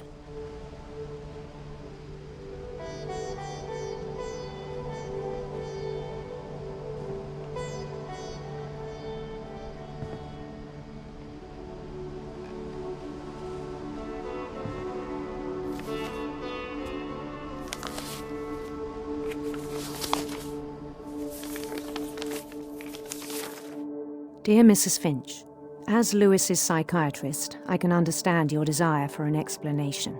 As I see it, the trouble began in January, shortly after we convinced your son to seek treatment for substance abuse. Newly sober, I believe Lewis first noticed the monotony of his daily life.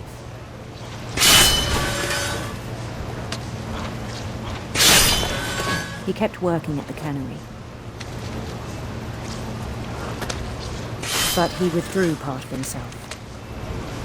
In our sessions, I saw the same behavior. His mind began to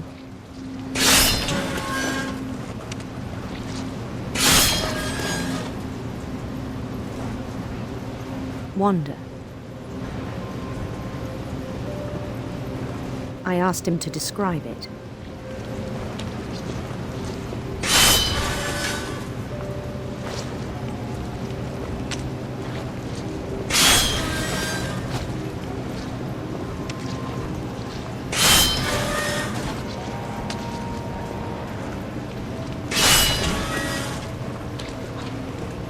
He said he started small,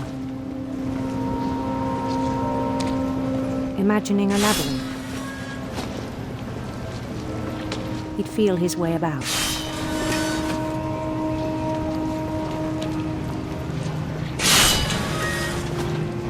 Then something moved. Bats and toads.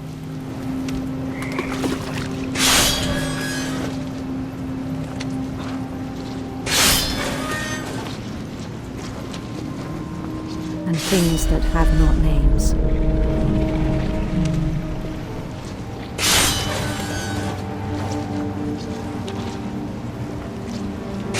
He knew it was all in his head.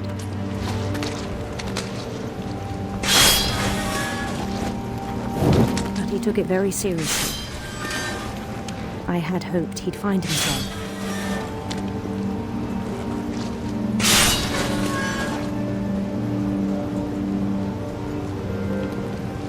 But he found something more.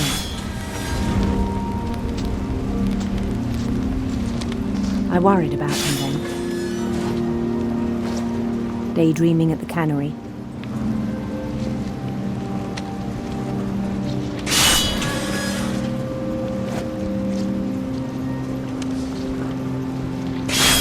I spoke with his boss. But he said Lewis had become a model employee. Methodical, tireless, focused. Like a whole new Lewis. So I let him go on.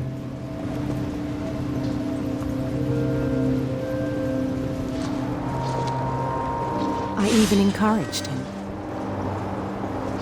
It seemed very promising at first. He told me he'd made a new friend.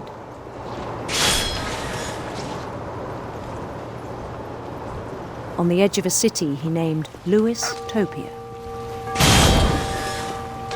He built the city up slowly, brick by brick. Then he made musicians.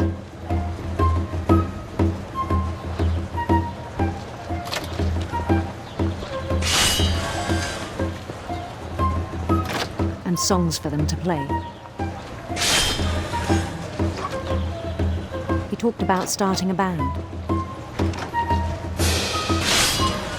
And he was always humming something.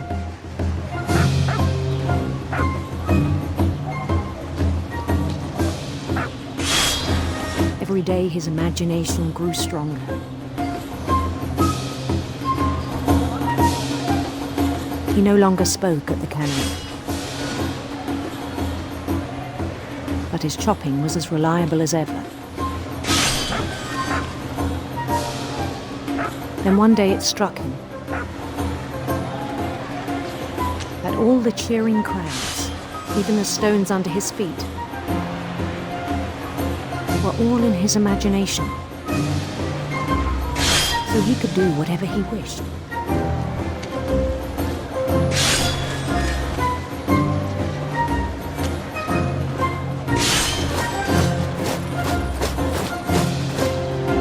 He held an election for mayor. And he won.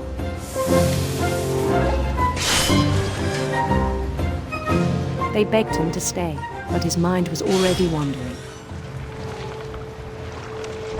It became a game for him.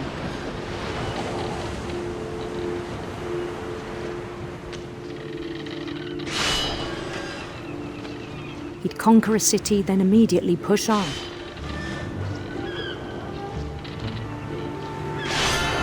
New Louisville.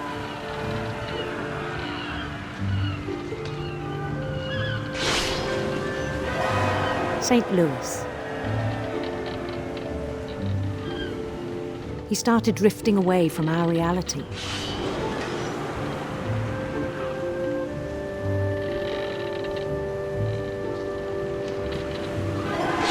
Minneapolis. Until one day he forgot to go home from the cannery. Even as his mother pleaded with him, part of Louis kept sailing on.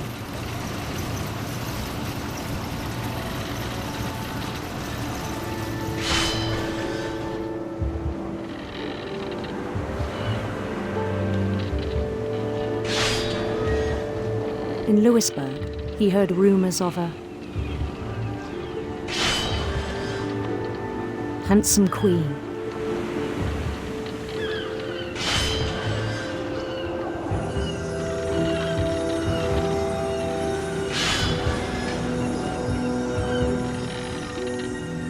The queen was on her own quest for radiant rainbows.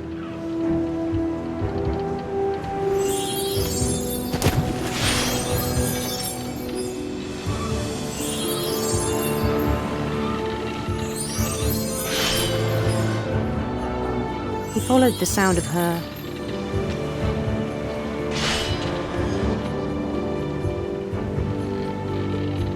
electric sitar.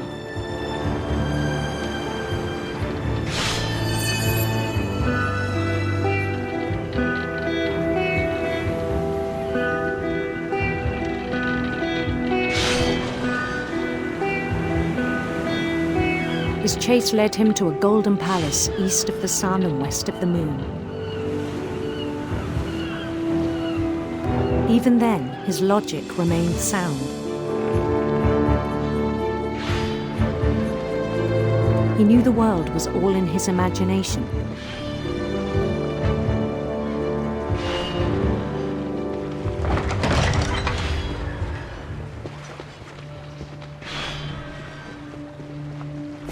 But he was so proud of having created it.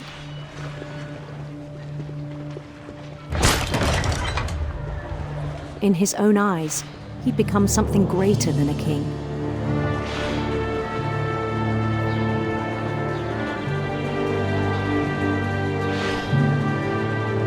For someone who'd never known success in the real world, I think it was overwhelming.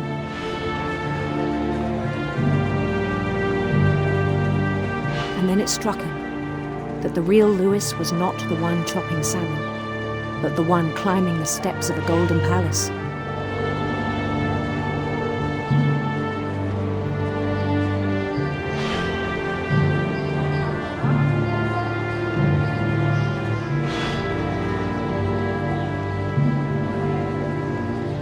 My imagination is as real as my body, he told me.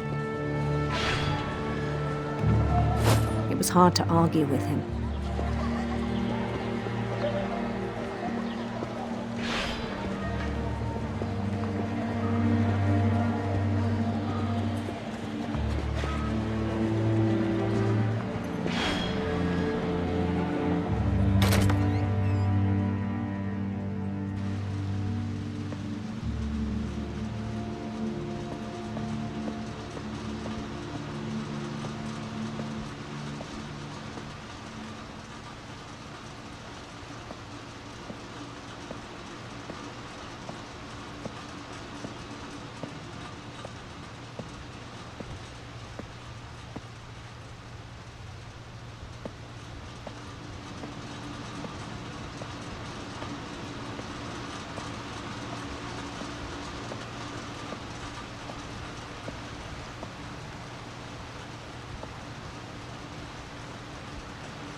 He began to forget the world we know.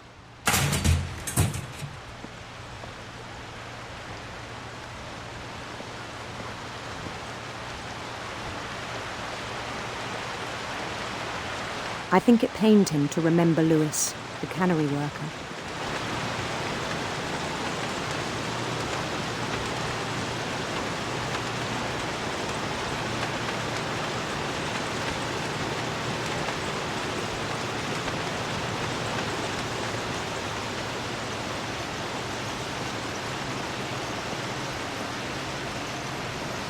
He began to despise the man with a royal contempt.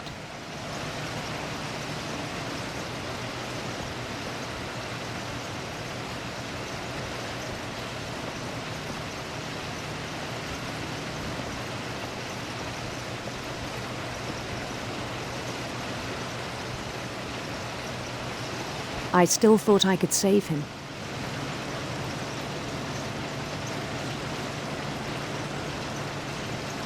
Even after he said he was being crowned king over all the lands of wonder.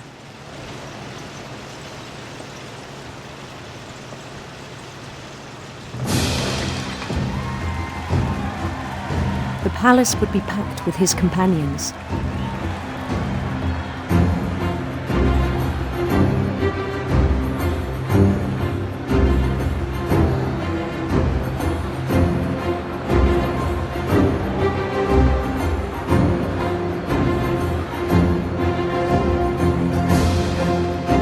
Including the wise Calico who'd insisted on inviting him.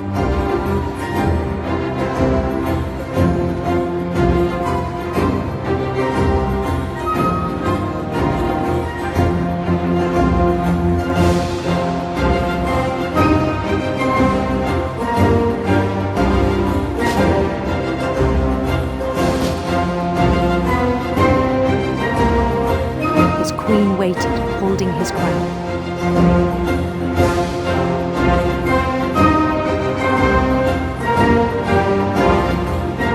There was only one thing left to do.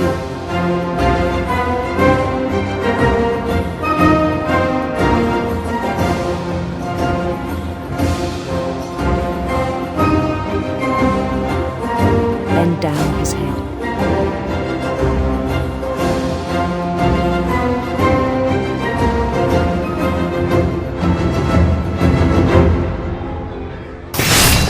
And the rest I think you know. Mrs. Finch, your son was a kind man who will be missed by all of us who knew him.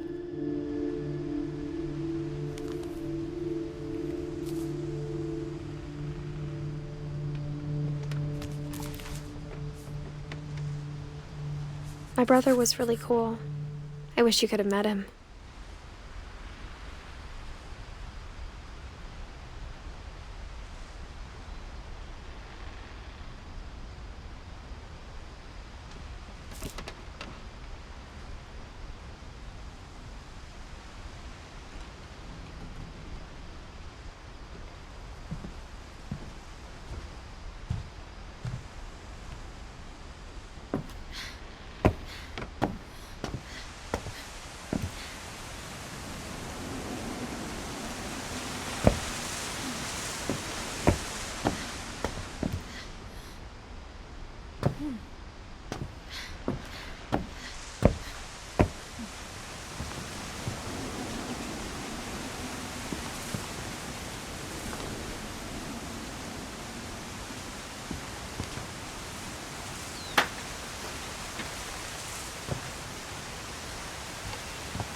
On the way back from Lewis's funeral, my mom told me to start packing.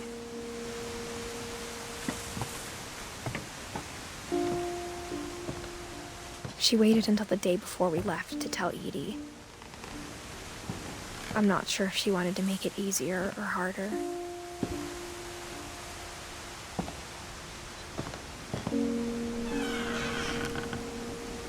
I wish we'd stayed.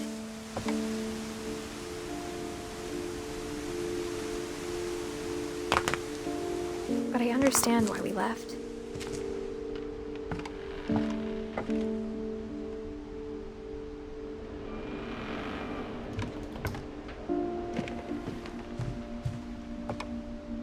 My mom ended up leaving everything behind.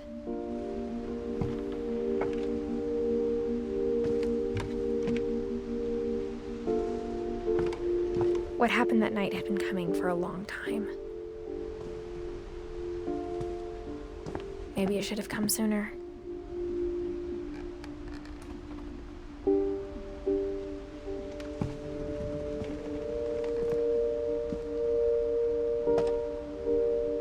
But it had to end one way or another. All that's left now is to tell you about that last night.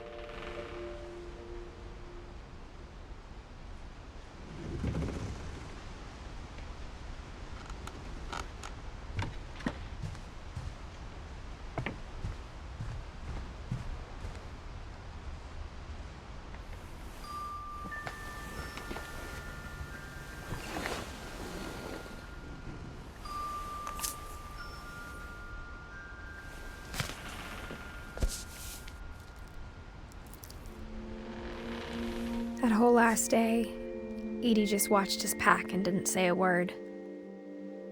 Until supper, when she raised her glass and said, "To our final night together, and all our final nights apart." Grandma, you know what I said about alcohol. Some of your medications are very Edith, specific. I left a present for you in the hallway. Why don't you go open it? The grown-ups have to argue now. I'm sorry, you're right. We're all leaving tomorrow. Let's just enjoy our last... I'm not leaving. Edith, you're excused.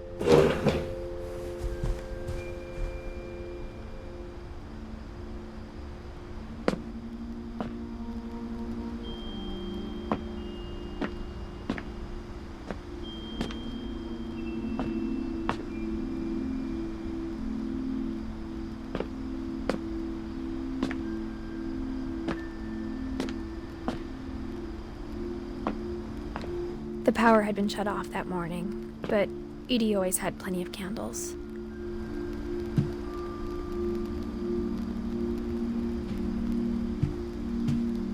When my mom sealed the library, I don't think she knew about the other entrance.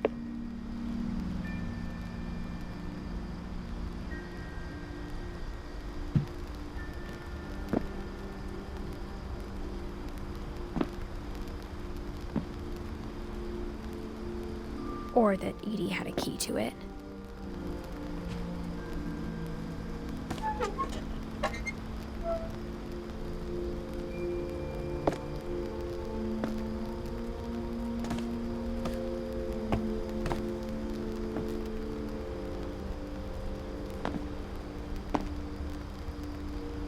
That thing you're afraid of isn't going to end when you leave the house.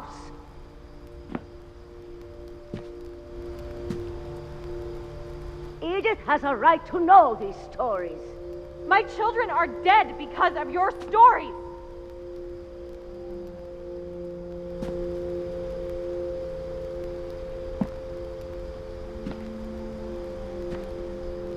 I think it's best if Edith and I leave tonight.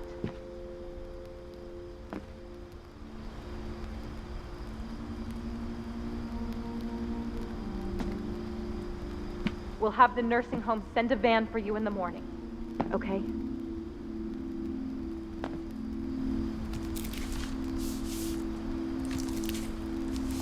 Dear Edith, there's so many stories I wish I could tell you, but there's only time for one. This is about what happened on the night you were born. That night, the tide went way, way out.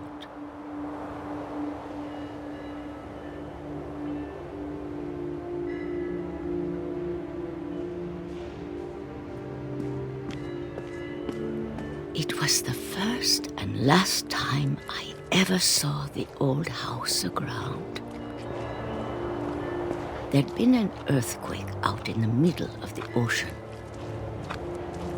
They called it the lowest tide in 1,000 years. God, it smelled awful. You know, I've seen that house every day of my life.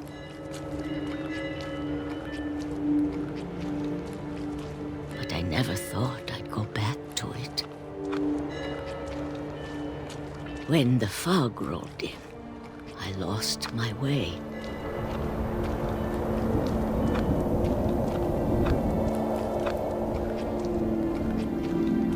I got turned around.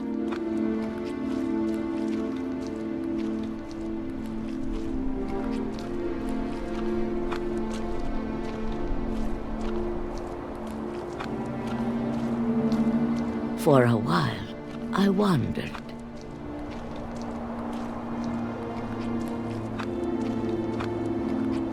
I started seeing things.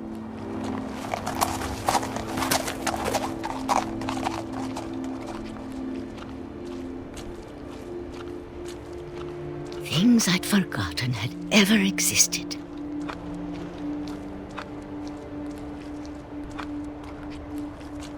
But when I saw them, they felt like old friends.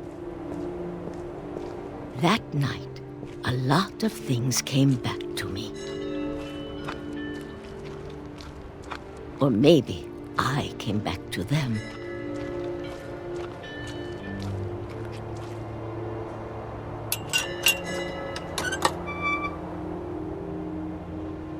Things I can't explain, but that I need you to try and... Edith, what are you doing in here? It's mine. Edith! Mom, you're gonna rip it! Let go! I kicked and screamed, but Mom dragged me to the car. I never saw Great-Grandma Edie again. The next morning, the van came to pick her up, but she was already gone. After that, we moved around a lot.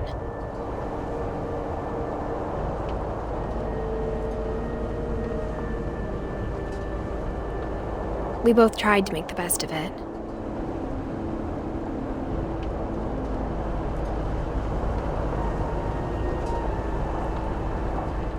A few years went by.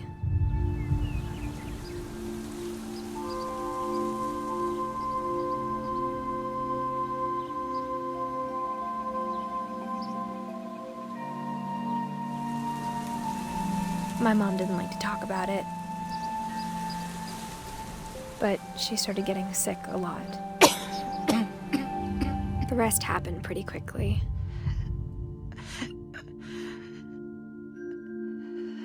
She got better for a while, and then she didn't. And then I was alone. The last Finch left alive.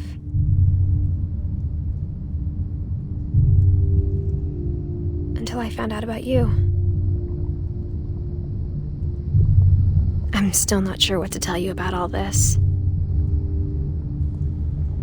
If we lived forever, maybe we'd have time to understand things. But as it is, I think the best we can do is try to open our eyes. And appreciate how strange and brief all of this is.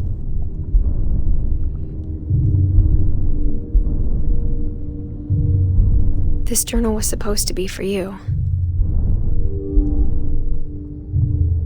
But now I hope you'll never see it. I just want to meet you and tell you all these stories myself. But I guess if you're reading this now, things didn't work out that way.